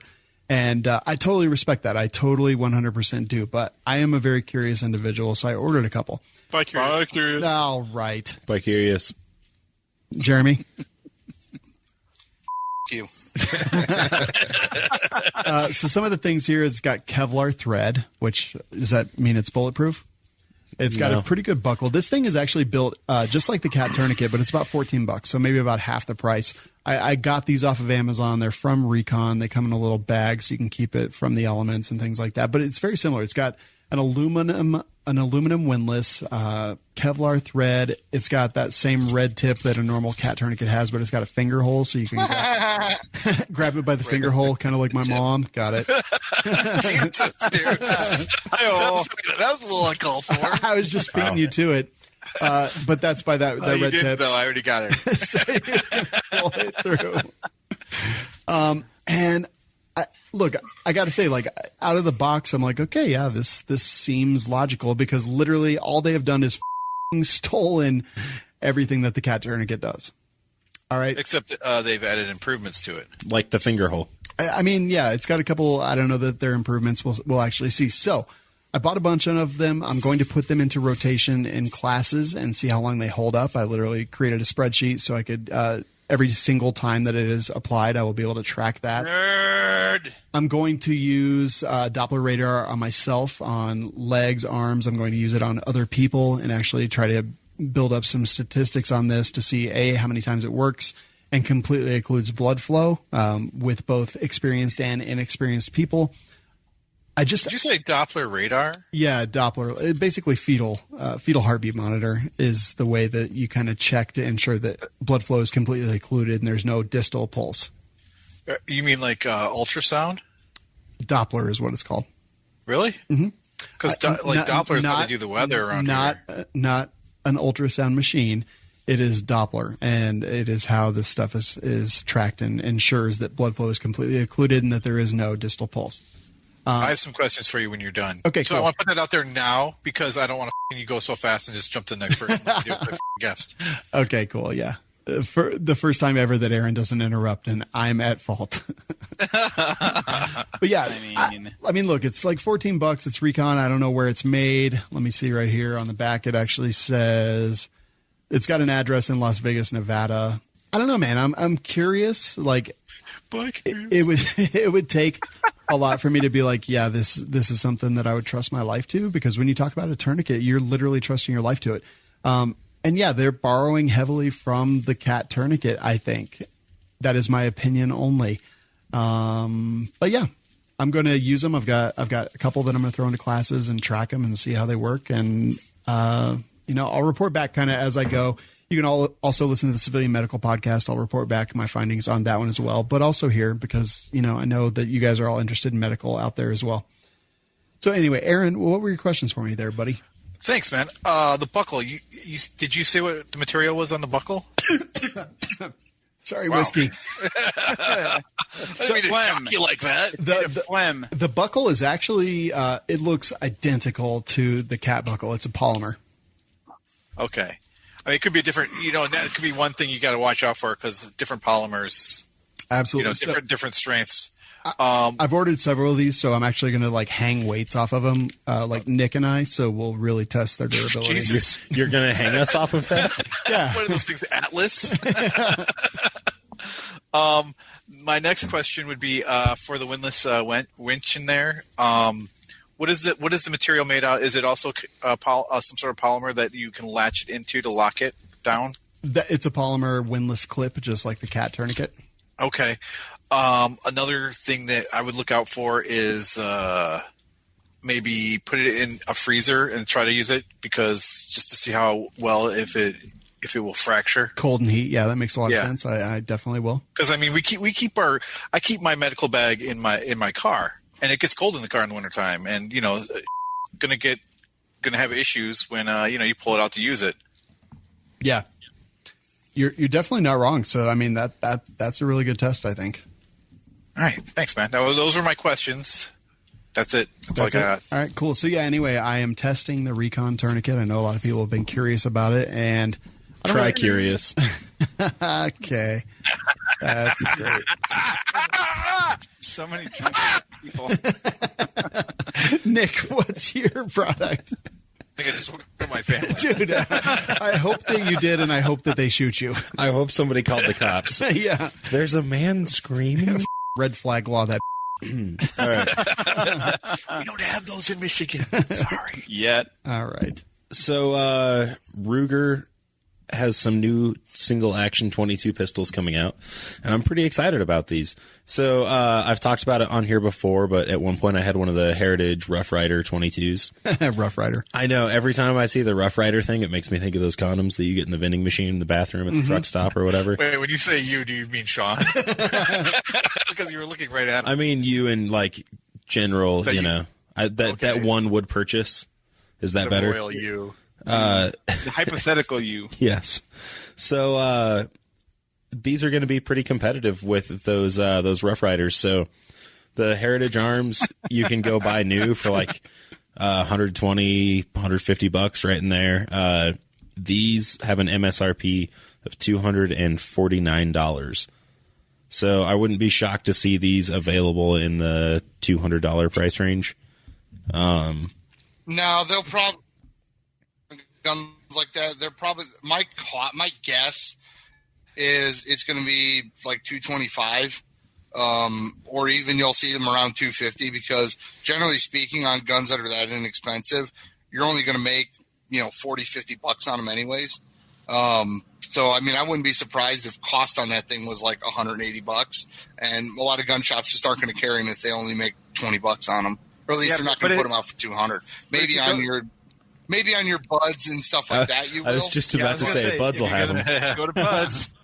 And then you're going to pay a transfer fee, and it's a wash.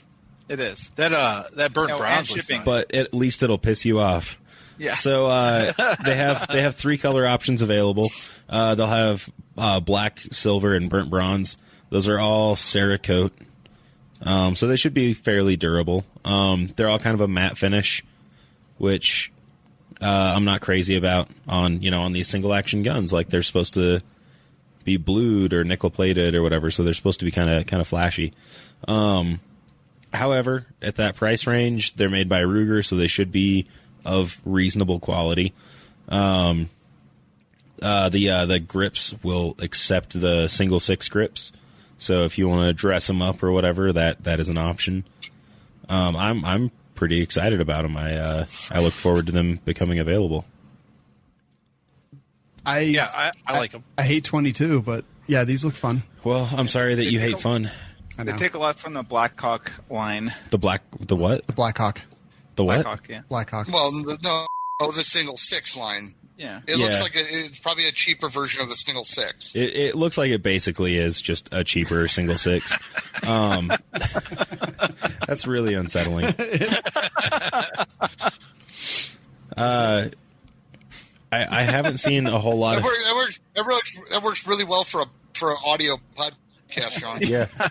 Well, who gives a f***? It doesn't matter. I have not seen anything yet on what exactly all of the materials are that it's made out of. I know it's made out of the same thing high points are made out of. The cylinder is aluminum. Other than that, I'm not sure. So, yeah, that'll also be an interesting thing to find out. Ruger is actually pretty good about using decent materials in their firearms. So you don't see a lot of like the zinc alloys and stuff. Do you guys remember the time that Jeremy told like the president of Ruger that the Red Hawk looked like a dog? Yes, I was there both times. Jesus. John Lovell helped me. Red Rocket. I was like, that looks like a. Well, no, what'd I say? One time I told him it looked like a dog on the end of a snub nose. The other time I said it looked like a on the end of the snub nose. Yeah, so the first time it was great because it was just some dude in a suit was like, "How you guys doing?" And we were like playing around with the the Red Hawks and stuff, and Jeremy tells him, and he's like, "Hold on," and he calls over the guy who designed the Super Red Hawk.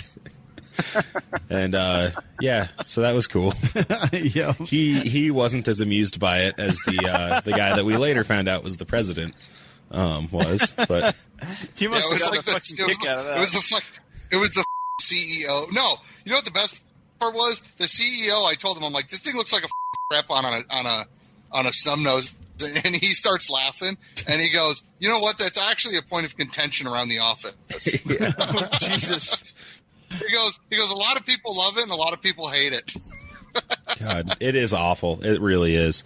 Did you guys watch the video at the bottom?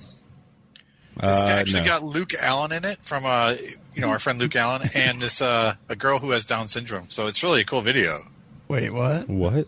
Yeah, look at the video. Watch the video. Luke Allen has Down. No. Oh God, that's so loud. I'm trying to stop it. Okay.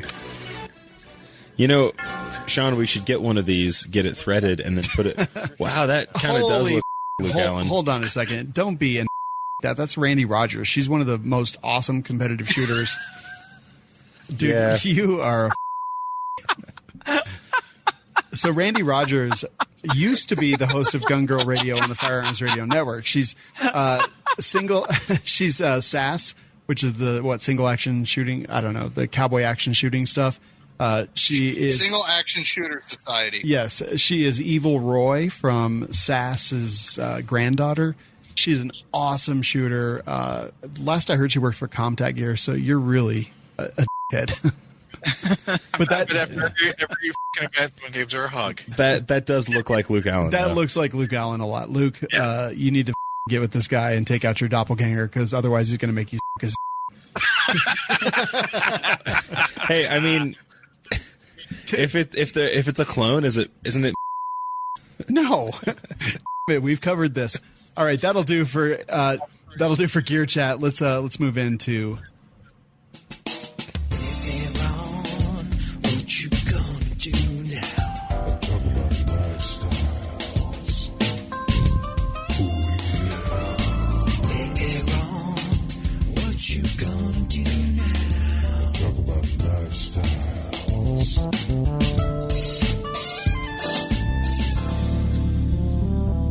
Brought to you by Brownells. I've added some disco lights to my thing. It's real good, man. Real good. So I don't want to freak you out, but I have all new bumpers from DDP, so I'll be adding those to the show in the next couple weeks. DDP double penetration. Yeah, DDVA, double DVDA. Hey, do Put you that guys ATM at the end. In an order that might surprise you. do you guys remember that one time when Dr. Pepper had people put on shirts that said "I heart DP"? Yeah. And hand out cans of Dr. Pepper on the street? Yep. That's awesome. Oh man! All right, so first off, Brownells, lots of cool stuff coming up at NRA, but they've like really been killing it at shows. I can't wait to see what they're coming out with this time. They just released the 180 short, the BRN 180S. So it's a short version of the BRN 180. So very, very cool stuff. All of it's out there. And Aaron, have you been checking out the sales? No, not recently because I've been too busy sticking my foot in my mouth and making fun of Randy Rogers. Okay, good. Jeez. I don't even know what to say about this. But yeah, go check out Brownells. They are awesome. We're going to talk about them a lot here in a couple minutes, so we'll save it for there. But Brownells.com, the Edge program is like Amazon Prime for guns, and you can sign up for $50 a year. And it's wonderful. Pretty awesome. Did you hear that, Nick? I did. Okay, yeah. good. I wish I hadn't. Don't say anything. It was a fart.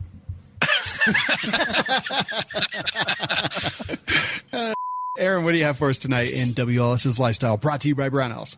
I was going to talk about the NRA AM. All right, tell us about it. It is. What's that, Savage? It's going to be an interesting NRAM this year. What? Yeah, there's a lot going on. I've seen a lot of news on it. First, I'm going to actually talk about something that I think is really interesting about the NRA AM, and that is Trump is speaking again this year. Yeah, we'll talk about that in the story. Oh, yeah, you want to talk about it? Okay, so let's talk about the events that are going to go happen. We are going to be there. We're going to be shaking hands at the Brownells booth. What day is that going to be on? Yeah, so we've actually got a couple things with Brownells. I'll start off Friday night, which is April 26th, and that's at 6:30 p.m. We're going to do the Brownells listener, or not listener, the Brownells public meetup type thing. So everyone is invited. Party? Yeah, it's going to be at Taggart's in the Crown Plaza, Indianapolis. It's at 6:30 p.m. Mr. Guns and Gear, Tactical Toolbox, the Wild YOLO, the Bureau of Propaganda, Josh, Roy, and Ryan, and your favorite miscreants from We Like Shooting will all be there hanging out. There's going to be other people there as well, and it's going to be super, super fun. And if you bring a Bureau of Propaganda patch, you get 2 free drinks. Woo! Yeah, I never got a patch. That'll be awesome. Then the next morning, Saturday, April 27th, we're going to be at the Brownells booth. We've never been asked to do an appearance at the Brownells booth before. Does that mean we're big time now? I think it might. I don't really know. But look, we need you guys there. So if you could make us look cool, that would be awesome. That's Saturday. Oh, wait. These times are all. Oh, no, that's right. It's Saturday, 10 a.m. Indianapolis time. We'll be there for an hour. Jeremy's going to choke people. Aaron's going to creep on people's wives. Nick's going to be like, what? I'll be off somewhere looking angry in a corner, and looking at something else. I will be there talking to every single listener that comes by, so we hope to see you there. I promise not to creep on wives this year. All right, good, man. Me too. I'm glad you've turned over a new leaf. And then, let's see, Saturday at 2 p.m., April 27th, we are going to do the crazy candy tasting at the Facts and Firearms booth, and that's going to be fun as well. And then Saturday night, April 27th at 6:30 p.m. at Sun King Brewery, we're having the Firearms Radio Network listener meetup. So everyone's invited. It's going to be a fun time. There's going to be some giveaways. But most of all, there's going to be a lot of Firearms Radio Network shows and hosts and just listeners. And it's going to be a shows good time. That's what I thought he was going to go with that one. Yeah, there's going to be shows and all at that. And that's Saturday, 6:30 p.m. You can go to the We Like Shooting Facebook page and find all of these if you click on events. And then last but not least, April 28th, that is Sunday at 11 a.m. Indianapolis time. We're going to be at the SDI booth, and Vanessa has promised that we'll be doing something fun there as well. Like a cake eating contest? Maybe not a cake eating contest, but we did that last year, right? We did. Thank God. I got so sick after that. Yeah, that was awful. So bad. But I I won did, though. Probably. Won. Or I thought Nick won. No, I lost. I lost to... You lost to Aaron? No, I lost to Matt Walker. Oh, Yeah, and then Sean, we was head to head against us, and I beat you. yeah, dude, I cannot eat a whole lot of cake. Like, I know that white cake is my nickname, but I cannot eat a whole lot of white cake. It actually kind of makes me feel nauseous thinking about it. I was just thinking the same thing. Like, I haven't eaten yet today because I've been so busy, but I actually just got nauseous. I was like, I was trying to put on a good show, so I just threw my fork and started going at it with my hand. It was good. And then walking to the bathroom to clean myself up, and then cleaning myself up in the bathroom. Like, everybody was staring at me, and I had, like, icing smear all over. It was, like, in my beard and stuff. I was, like, walking past all these respectable booths, and they were like... He looked like he got done filming a gay porno. You're like, last time we saw something like that, it was Gun Chic. God, them all tonight. Wait, has she done anything since that rap video, or was that, like, she's just, like, done and spent? Yeah, I've not seen any. You're just hating. I see what you did there. Oh, what was it?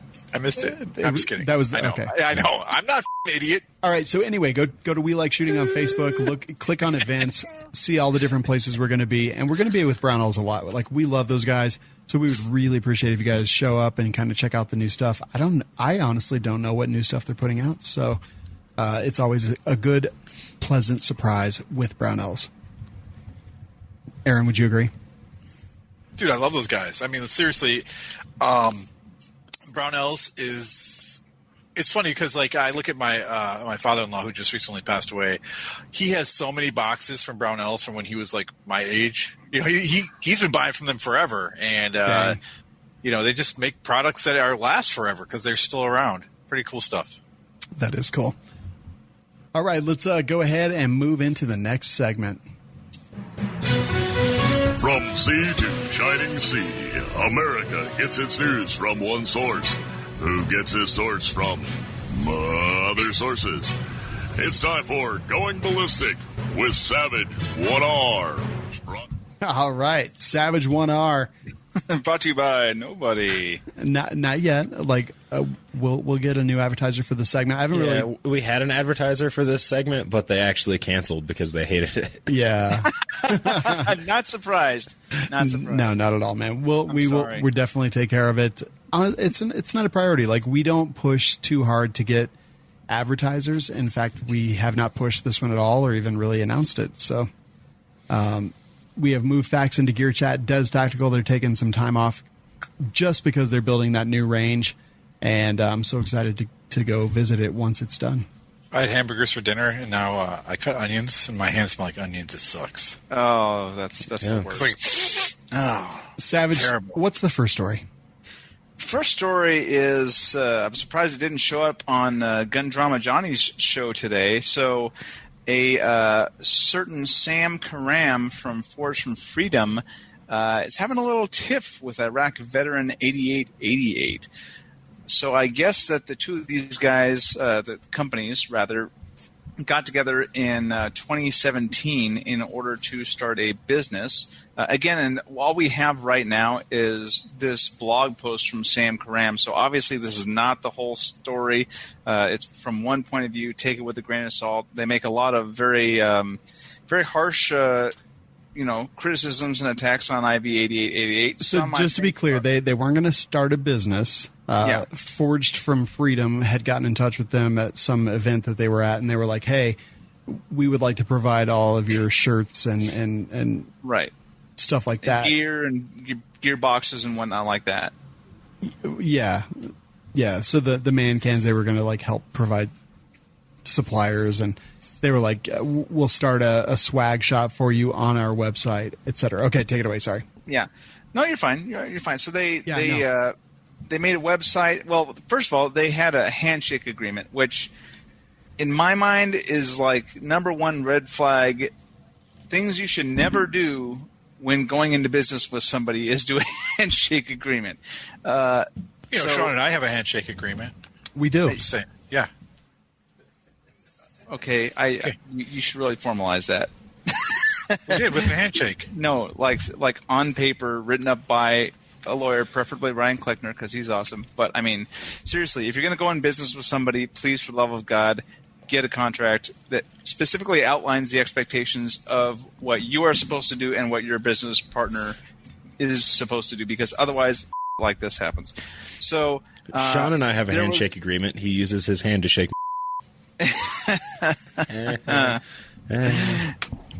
So, Forge from Freedom went to the effort of putting together a brand new functional e-commerce website, which knocked down the overhead that Iraq Veteran 8888 was having to deal with. They had branded items from Forge from Freedom. They sold a lot of their stuff. Basically, they went from turning over $25,000 a month to $84,000 a month with 64% margin, up from a 40% margin. We don't know that any of this is true. This is just what they're saying. Yeah. I'm just reading this from their website, like I always read. So like right here, like at this point, so Forge from Freedom says that Iraq Veteran, that they did a bunch of work for him and that they didn't keep up their end of the bargain. And then when he tried to make them keep up their end of the bargain, they sent lawyers on, 6 lawyers on him, et cetera, et cetera, et cetera. And he is very upset about this. Yeah. Well, he sent Iraq Veteran 88, or I guess Eric is the easiest way to say it. He sent Eric a $73,000 bill for their 5 months worth of work. And he said, well, we ended up settling for $12,280, a fraction of our costs. They wanted to make the settlement so they could just basically end out of it and then make this post, obviously, because they were very afraid and angry because of what happened to the deal. There were some accusations in there of Iraq Veteran 8888 taking money for reviews. Don't know if that's true or not, but there's definitely a lot of frustration between these guys. And again, this is only half the story, so I can't really speak to any validity of any of the claims being made. Yeah, I don't know. So here's the thing. Let's see. Iraq Veteran 8888 takes money for reviews. And the number of people shocked, raise your hand. Like, they charge. I'm not saying that it affects the outcome at all, because I don't think it does. Like, I'm friends with Eric and Brandy and Chad and all those guys, and I have spent a ton of time with them in private, and I've never once gotten the impression or even just a vibe from them that they were shady people.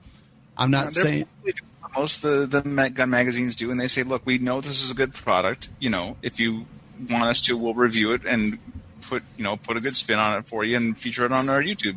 I don't even know that they say that. I think that would be dishonest to even say that they say that. He has said that he uses a deal with Olight as his measure in which there was money exchanged for reviews and whatnot. But look, like, here's the thing. IV8888, they literally probably are contacted by every single company in the entire firearms industry.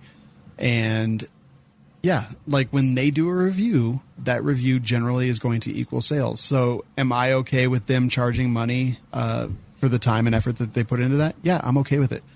Do I agree with it? Do I think that it's a good thing to do? Not necessarily. Like, we started a website, geardisclosure.com, maybe 5 or 6 years ago, because I recognize this kind of thing as a problem. And we have never accepted money for a review. Not once, ever. So I am totally with you. If someone wants to take money in exchange for doing a review, I don't think that's a big problem. Of course, where it becomes a problem is when they don't make it known that they are taking money for a review. Perhaps. So it's illegal. I agree. It's also, I would say, immoral, and it cheapens the rest of us when someone does that. And let me read you what I wrote 5 years ago when I created this website. It said there's so many people that perform reviews in the firearms industry and so many that accept money, talk about the product like it's the best thing ever, and never disclose the financial arrangements behind the scenes. Maybe they really love the product, maybe not. Either way, we think you, the person who consumes that content, deserve to know. When you see someone reviewing a product, demand to know if they were paid for the review, if the product was provided for free, if they get to keep it, etc. You make the buying decisions based on what people tell you about these products. You should be able to base your choices on honesty and full disclosure. Don't forget, just because money changes hands doesn't mean what they say isn't true, but you should have that information when you make your choices.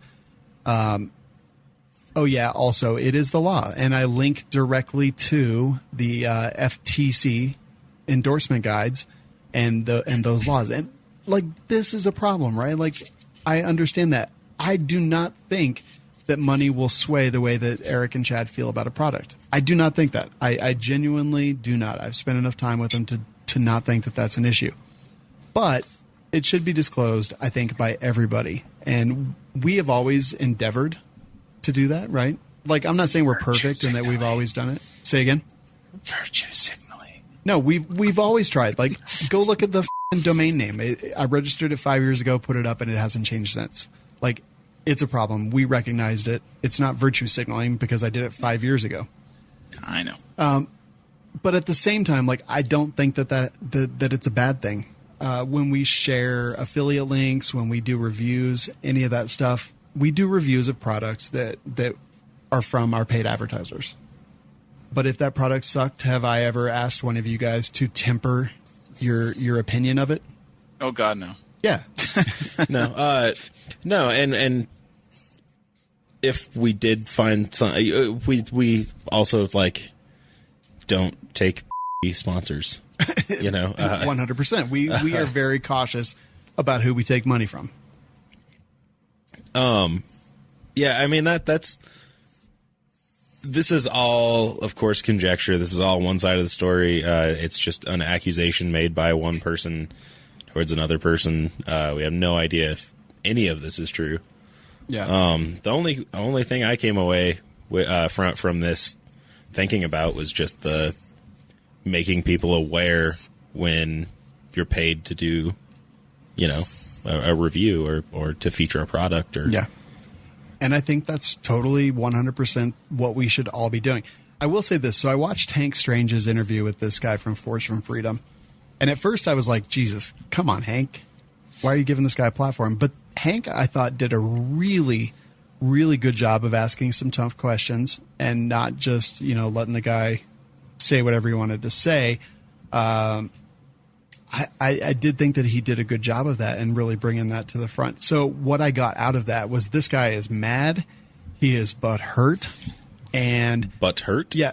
So he says in there that at one point he got in touch with the IV 8888 group and he was like, yeah, you guys aren't doing, what you guys agreed to do by pushing people to your swag shop on my website. And then I don't know how that conversation ended up, but what really happened is he didn't feel like they were doing their part to push people, which is weird because the only reason I know that Forged from Freedom exists is because of the stuff that I've seen from Iraq Veteran 8888. But, that's whatever. And then when they didn't do what he perceived as their part of the agreement, he sent them a bill for $73,000. And clearly, if someone sent me a bill for $73,000, the first thing I'm going to do is contact my attorney. Yeah. Ryan Kleckner. So I don't know what he expected. The impression that I got was like he's super butthurt. And honestly, like he is telling their secrets as a person who was associated with them. And man, I am way against that. That's like there's a little bit of a social contract when you know some about people. Like everyone has shady in their life, I think. And when you know that, like, if you need to get an attorney and take them to court for the money that you believe that they owe you, then do that. But when you come out and you're just like, hey, I don't like them anymore, so let me tell you about all these bad things that they did, you're yeah, I mean, he also can't take them to court because they had a handshake agreement. Yeah. Well, in Hank Strange's verbal thing. Agreements, yeah. Go ahead, Savage. I was just going to say, in certain states like Washington, verbal agreements are binding. So technically, it is legal. However, proving it is like impossible unless you have like witnesses in a recording or something. Yeah, so verbal agreements usually have a dollar amount cap on them, or oftentimes have a cap on them. They're good for up to $5,000 or whatever. And two, like you said, they're unless you have some sort of recording or witnesses or So I mean, this isn't. If he sued the guy, it wouldn't go anywhere. Yeah, he'd be like we had a verbal contract, and the other guy would be like, no, we didn't. Well, on Hank Strange's show, he said, no, you can totally do that. Yeah, absolutely, without question. You can go to court? Yeah, he said that he can take them to court. But here's the thing. He can take them to court. So he probably won't win. They settled on an amount of $12,000, which the IV 888 then paid him, and now he's still out here just bad-mouthing him. So apparently it wasn't good enough. He's butthurt. He's got to have his feelings, Well, according to him in this post that he did, they had settled, and it wasn't until later when he found out that they had disparaged him or something that he decided to get outraged. This will not stand. Yeah. Yeah, this aggression will not stand, man. I don't know. I know Eric and Chad and Brandy and their whole family. I know their kids. And yes, I am biased because of my personal relationship. But I also was open to, seeing him talk on social media for the last few months, or the last few weeks, I should say. And then I read the blog post, and then I watched the thing with Hank Strange, and all I saw was a dude that's butthurt as and trying to just make somebody pay for hurting his feelings. That's my opinion. Aaron, I know you've got counter arguments here, and I would love it if you would introduce them, because I don't want it to seem like my personal stuff makes me extremely biased, even though I know that I am. But what are your thoughts? Well, I have a couple thoughts here. One is, what if he's telling the truth? What if what he's saying is true, that they had an agreement? What I read, and this is what I read, because I didn't watch Hank Strange's video, so I don't know what exactly he said. But my understanding was he had sat down with Eric and Brandy, and the man cans weren't making enough money, so they wanted to renegotiate a lot of deals. And he said, I'll take that on for you guys, and I will get you better rates for whatever products that you sell from your man cans. And he said he was able to do that. He has, he has proof on that. He also felt like, they didn't appreciate what he was doing. And I think he didn't really want the $73,000. He said in he mentioned that it was $73,000, or they would send enough business his way that he would recoup all the time and effort that he put into it. And I guess he just didn't feel like he was getting that. And I understand where he's coming from, though I don't know if it's true. I don't know. I haven't heard from the IV 888 camp, so I'd like to hear what they have to say. So because right now, like you said, I know Eric, I know Brandy, and I know their family, and I believe them, but I haven't heard them. So I would like to hear what they have to say, so I can at least formulate my opinion on why I believe them. You know what I mean? See, my take on this is that when I heard that when I read and thought about that, it was a verbal agreement only. I mean, that is such a crazy red warning flag with siren, air raid sirens blowing in the background, because that sounds to me like it was somebody who got close and was able to, talk with, IV 88 crew, and was going to be able to be, associated with them, and wanted to be able to honestly take advantage of that as much as possible. And I think there was somebody who generally, if they're doing it like a handshake deal like that, they're probably thinking of maybe not upholding their end of the bargain themselves, and then going after the people and trying to take them for all they're worth, because I've seen it happen. See, I think your experience is jading you. I think I would like to think that everyone came into this with good intentions. Like, everyone had this is great for us. This is great for us. They just had different expectations, and I think that's what it played out. And I think it's pretty what this guy is doing after he got paid to start bad-mouthing everybody. I think that's pretty messed up. And that is, like you said, we all have skeletons in our closet. We all know things about other people. And for him to do that, that's up. Yeah. But at the same time, I think what happened was it's just a bad communication. He had expectations. They had expectations. They obviously didn't have the same expectations, and he took it personally. Yeah. So that's the way I see it. I'm a firm believer of there's always your side, my side, and the truth. Yeah, and I agree. I 100% agree. And I'm like, look, I've been able to piece together my opinion of the events, and it's that, he wasn't getting the sales that he thought he was going to get from putting up the store for the swag for IV8888, and he got upset about it. And when they didn't be like, oh, you know what, let's figure this out. Let's do this for you, bro, because, you're very important to us, that he sent them a bill for what he considers his actual value for work done. And, he sent them a bill for $73,000, which is atrocious. Like, go yourself. Like that is my response for that bill that he sent them. Well, the thing that really bothers me about the whole thing is the fact that he went and started talking about what they said in confidence with him, or what he knew. Yeah. To me, that's what you do. That's what ex-girlfriends do, kind of thing. Like, he's got real small, like that. It might be, but you know what? No one needs to know that. I don't know. Dude, not just that, but like, yeah, I mean, he's sharing their spreadsheets and emails, and like, I'm sorry. I think that's, even if he's 100% right, I'm like, yeah, you may be right, but you're still a piece of. Yeah. I mean, again, like, it's over. Walk away, man. Just you got money, you got paid. You don't need to, and then we flip it over to the other side. Like, I haven't heard from Eric or Brandy on this issue. Well, yeah. And I'm but the thing is, like, and he's talking trash about them, and he's accusing them of talking about trash about him. And that's why he's complaining, but yet he's doing the exact same thing. Dude, if it, you can't be like, this is wrong, and then do it. That's not how it works. Yeah. All right. Cool. I mean, no, I'm not even getting into that. Get in it, man. Get in it. You can. Both feet. Huh? All right. You can. No, it's not going to help anything.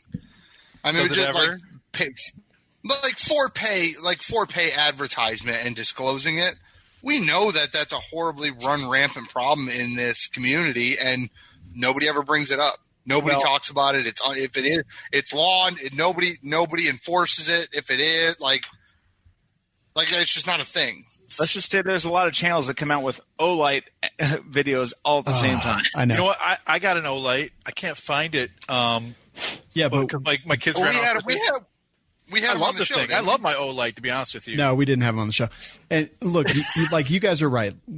I realized that this was an issue a long time ago. When I created GearDisclosure.com, like, I sent it out to every single contact I had. I was like, hey, why don't we all kind of do this? And, we'll write up things that we put in our videos and on our websites of every single review that's like, hey, this is what was provided to us. This is if it was free or we got marketing rates. This is if we get to keep it or have to send it back.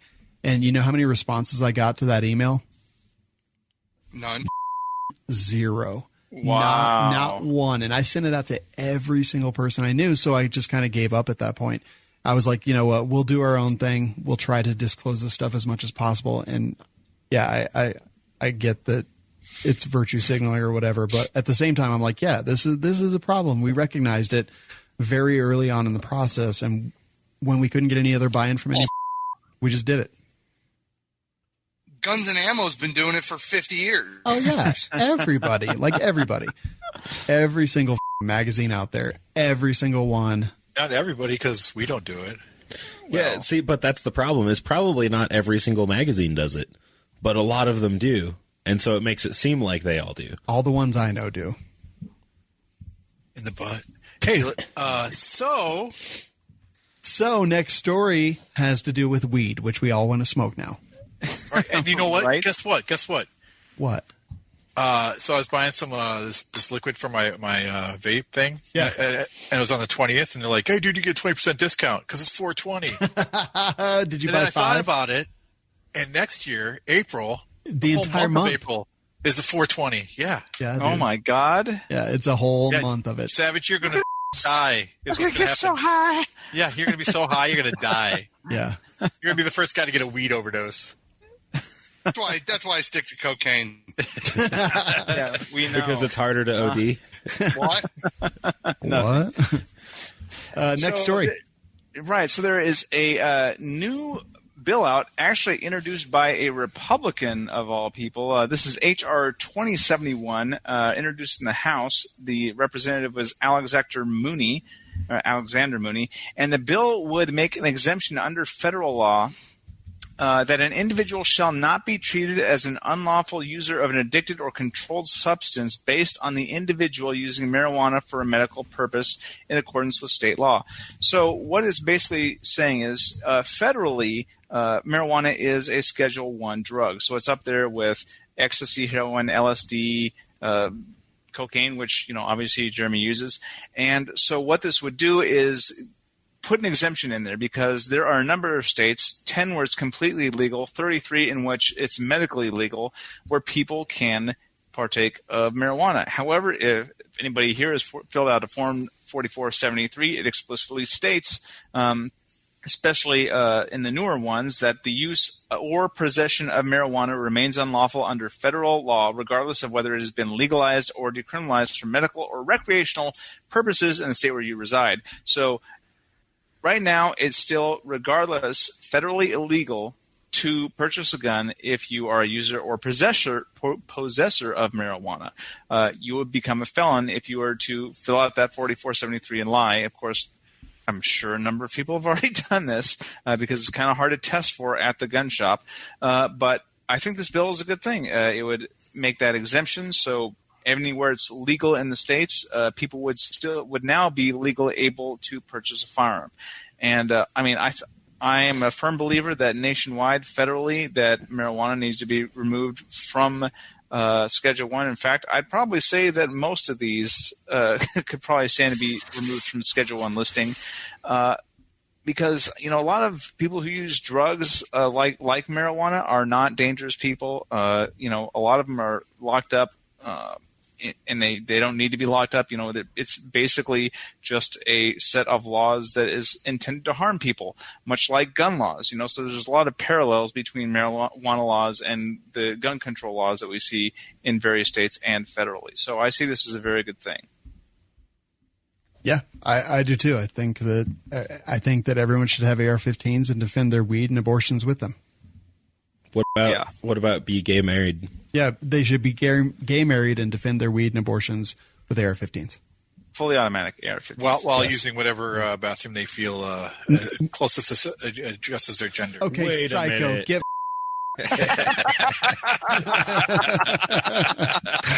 There's limits, Aaron, and you just crossed it. This next one is another rather significant story that's popped up. And Aaron, I think you picked up on this story, so you want to take a lead on this one? Sure.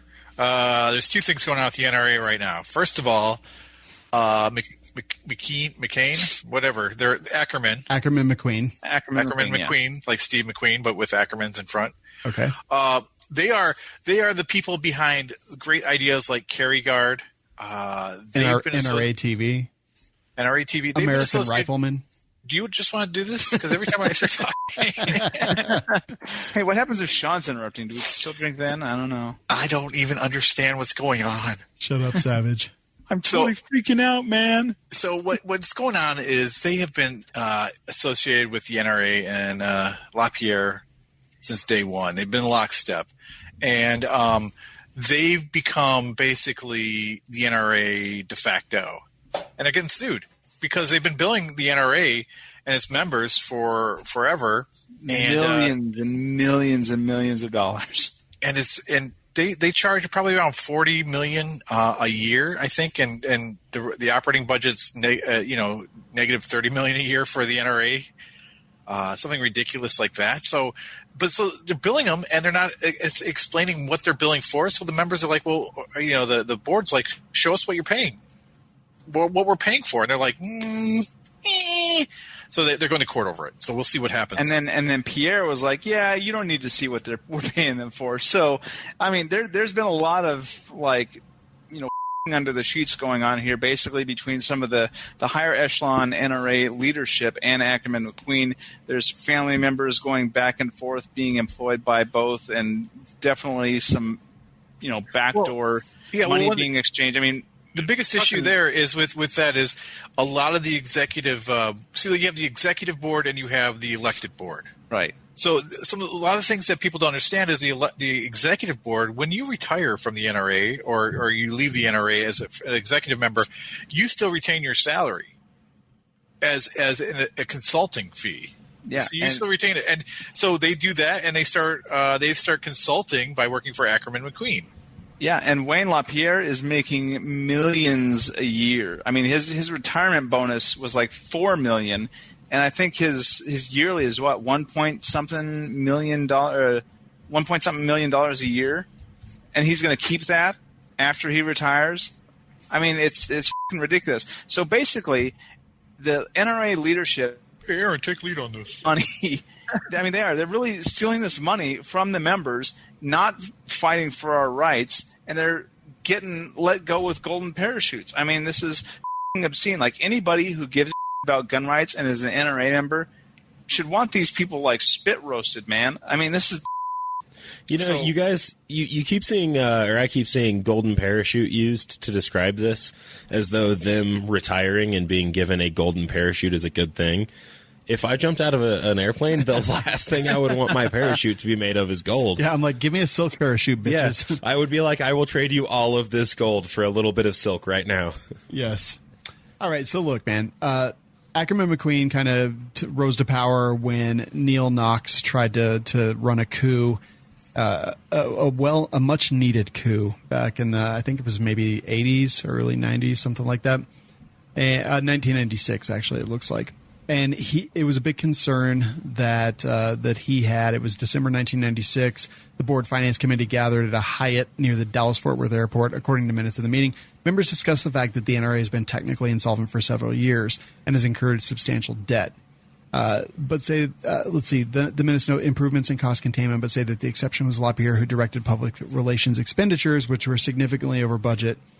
They agreed that in the financial condition, the NRA could no longer afford to spend large sums of public relations. So Neil Knox led what could only be described as a coup against LaPierre and the NRA and everything like that. And at that point, LaPierre was not whatever he is now, the president or whatever, executive vice president. I don't know.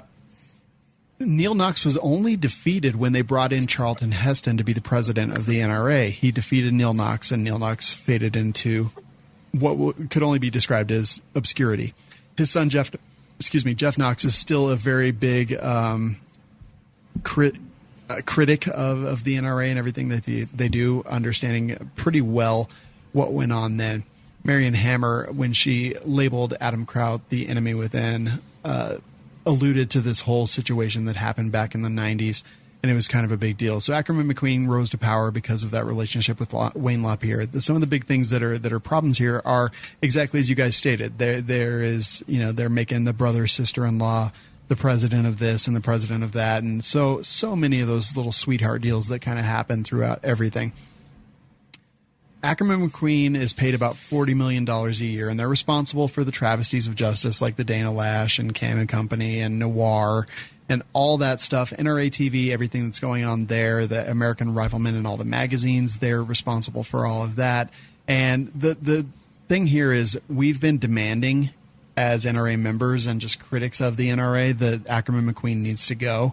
And I think that this is just more of the same stupid where the NRA files this lawsuit because they won't tell them how much the Ackerman McQueen contract with Oliver North is. And I think that this is political theater. I don't know. I might have to press you on that one there because I read the other AmmoLand article, I think is where it was from. That was written by Jeff Knox. Right, by Jeff Knox. And he was saying that the NRA was originally chartered in New York. And if they're bringing the lawsuit in New York, that means the New York State AG, who is not a fan of the NRA and probably really anti-gun, would be the one to prosecute the case. So yeah, So here's the thing. There is an oversight committee within the NRA board of directors, and this oversight committee realized several years ago that there is a lot of problems. It was the audit committee, I believe is what it was actually called. Realized that there is a lot of problems and informed a bunch of different people, and nothing was actually ever followed through or done with. So now it looks like, because the NRA is headquartered in New York, because of the laws that they have about board of directors and everything, that several of the board of directors members, if found culpable in this issue, could be found personally liable, as well as the board overall. And now this is why these lawsuits are being filed, because finally we've seemed to have gotten a little bit of the attention of some of the people on the board that can actually make some differences. But look, the people on the board who want the NRA to be good and successful, they're shut out. They're put on very few committees. They're given no responsibility or anything like that. The people that are on the board, that are on 7 or 8 committees, are these insiders, these pieces of that are enriching themselves off of our money as the members. So this is a huge problem. Ackerman McQueen is a cancer within the NRA, and I'm glad that they have filed lawsuit against them. But just like their dismissal of the guy who was responsible for Kerry Guard and the online curriculum, I'm not even going to say his name because I don't care. Do you remember it? No. Oh. I do. Josh Powell. You said you weren't going to say it. Yeah, but then you challenged me, so I had to prove myself. You could have just said, yes, I remember it. I did, but then you looked at me like I was crazy. No, you said no first, and I was like... They moved him from being Wayne LaPierre's executive guy, the guy who's handling operations and things, to some other... He's leading a lot of the lawsuits that are coming in now. They moved him to kind of make us believe that they had actually done something. He's not an attorney, but now he's leading the legal strategy team, and it's more ridiculousness. I think that this might just be another feint launched by the NRA, and man, it sucks because the NRA is our only lobbying. FEINT, feint. Not like someone just fainted, but like fake. Yeah, like fat. Like if I was going to throw a right hook. I always thought the T was silent. A feign? Yeah, like you feign an attack. Actually, maybe I don't know. I don't know. You might be right on this. That's how I feign interest in this conversation. Yeah, my favorite family connection here in this whole story was that the lawyer that they used to file the lawsuit is the son-in-law and the brother-in-law of the father and son who head up the marketing. Yeah. Talk about awkward Thanksgiving dinners, right? It's actually pretty awesome.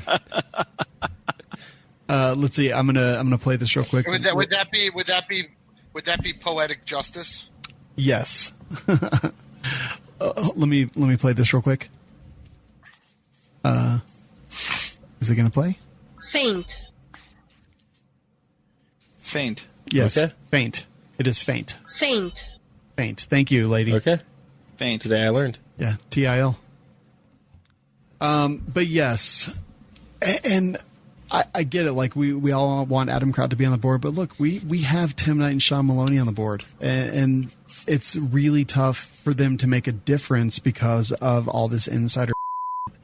And yeah, I mean, the NRA is our only lobbying organization. All the rest of them, yeah, they're doing some good, but when it comes to lobbying, they don't have it.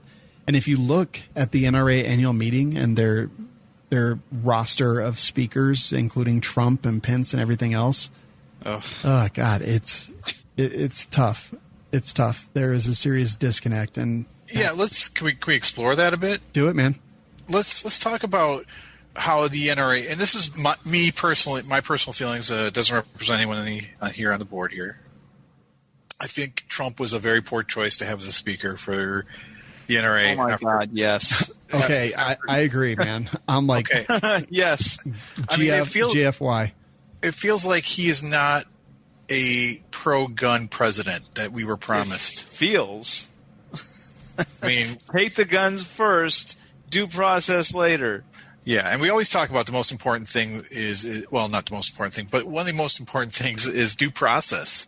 With any law, any regulation, we need due process, and he was okay with just not having it, and that really bothered me a lot. Yeah, it really bugged me too, man. And look, we are not the people that Trump is there to speak to. And I have said this 100 times. We are not who the NRA is going after because we don't respond to the Ackerman McQueen's fear and, reign of terror. Like, they're coming for your guns, like the mail and the phone calls. And we are not the people who respond to that. The people who respond to that are the people who donate when they say they're coming for your guns. They're the people who look at Trump like some kind of savior instead of what he actually is, which at this point, I don't even really know what he is. And yeah, the speakers are not there for us. Go ahead, Jeremy. They're not wrong. They are coming for our guns, but there's better ways to go about it. Yeah. Well, he's not helping.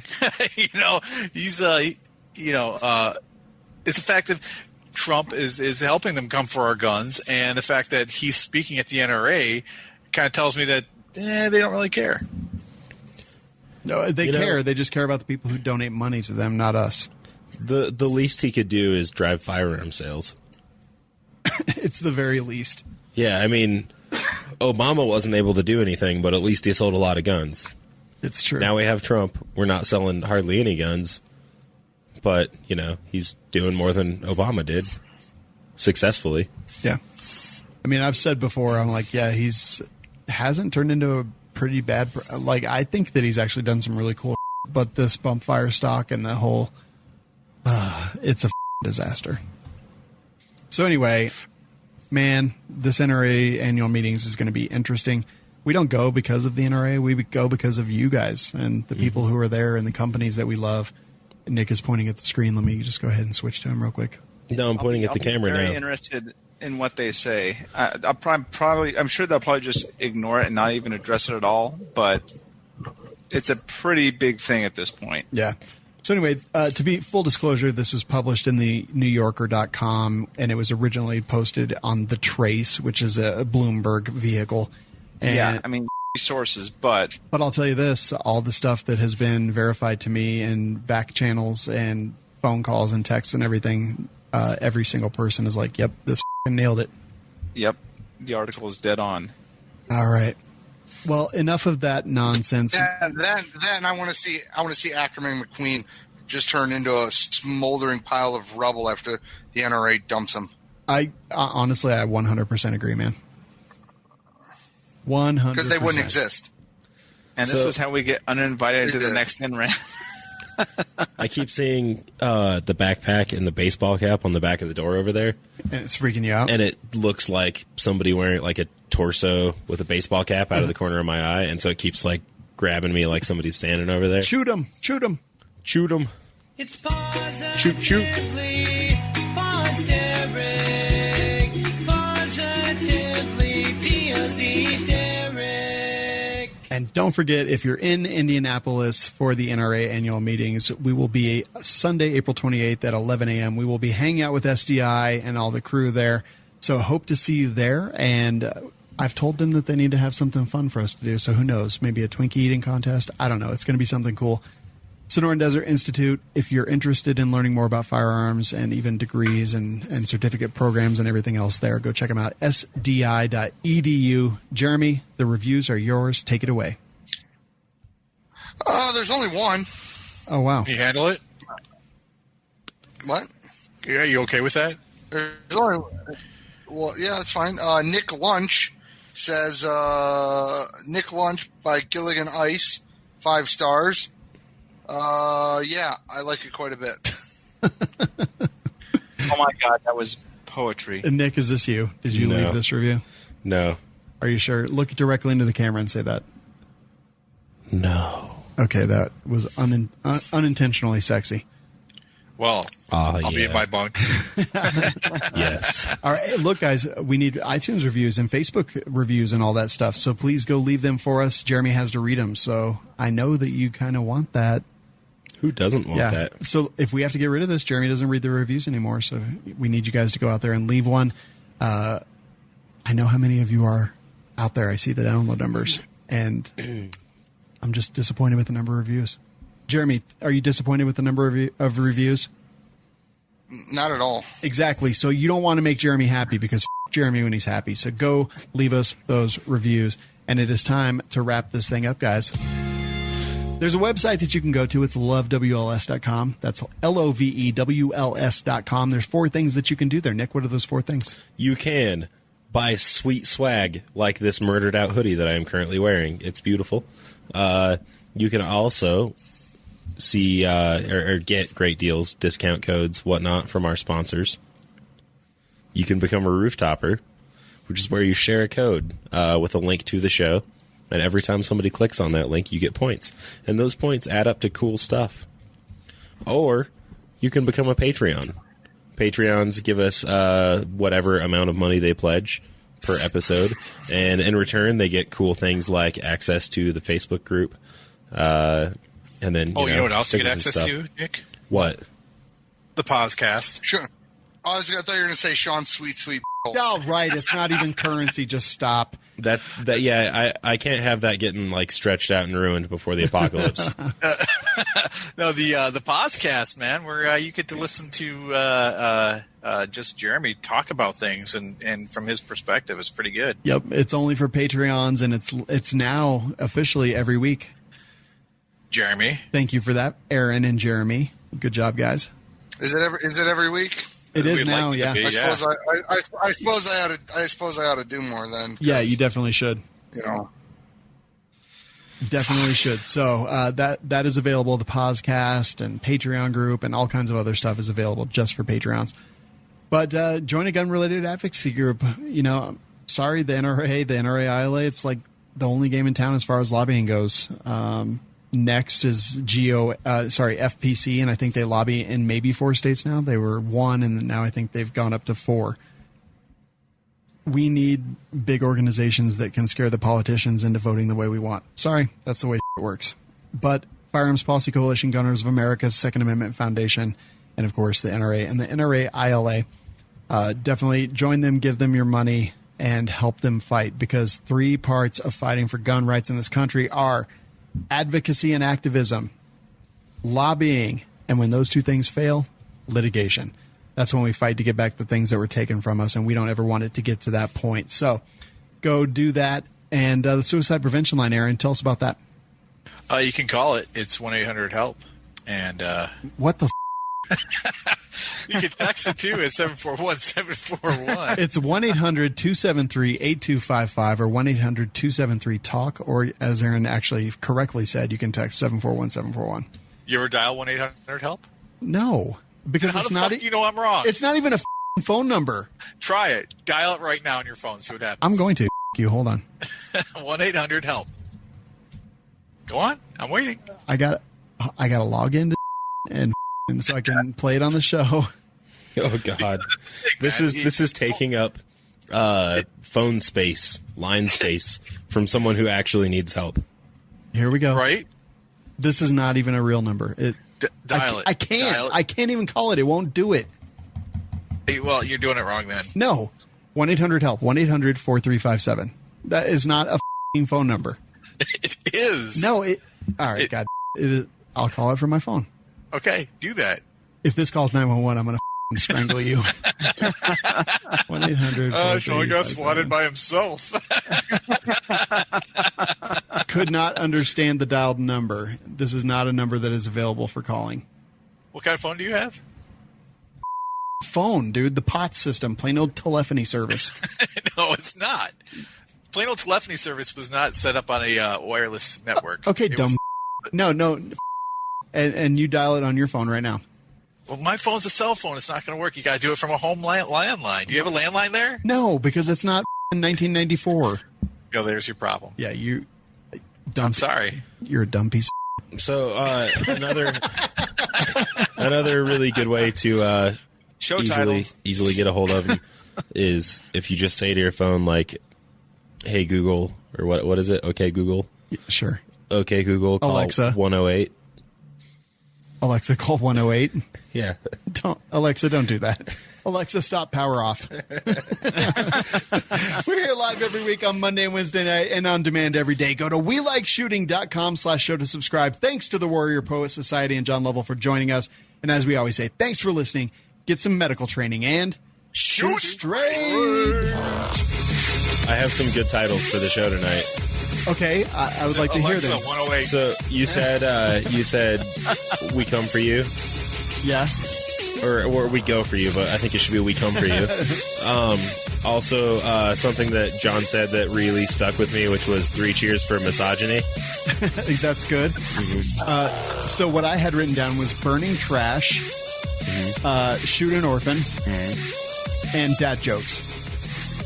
Shoot an orphan's pretty Didn't we good. already do dad jokes? I don't know, did we? Although three cheers for misogyny. I mean, Okay, you know what? You guys all in agreement? I think that's pretty good. That's pretty good. All right. Guys, we'll see you next week. or this weekend. We're going to see you this weekend. Is it this weekend? Yeah. Oh, man, I got to pack. Dude, me too. Did you think that show was worth $1?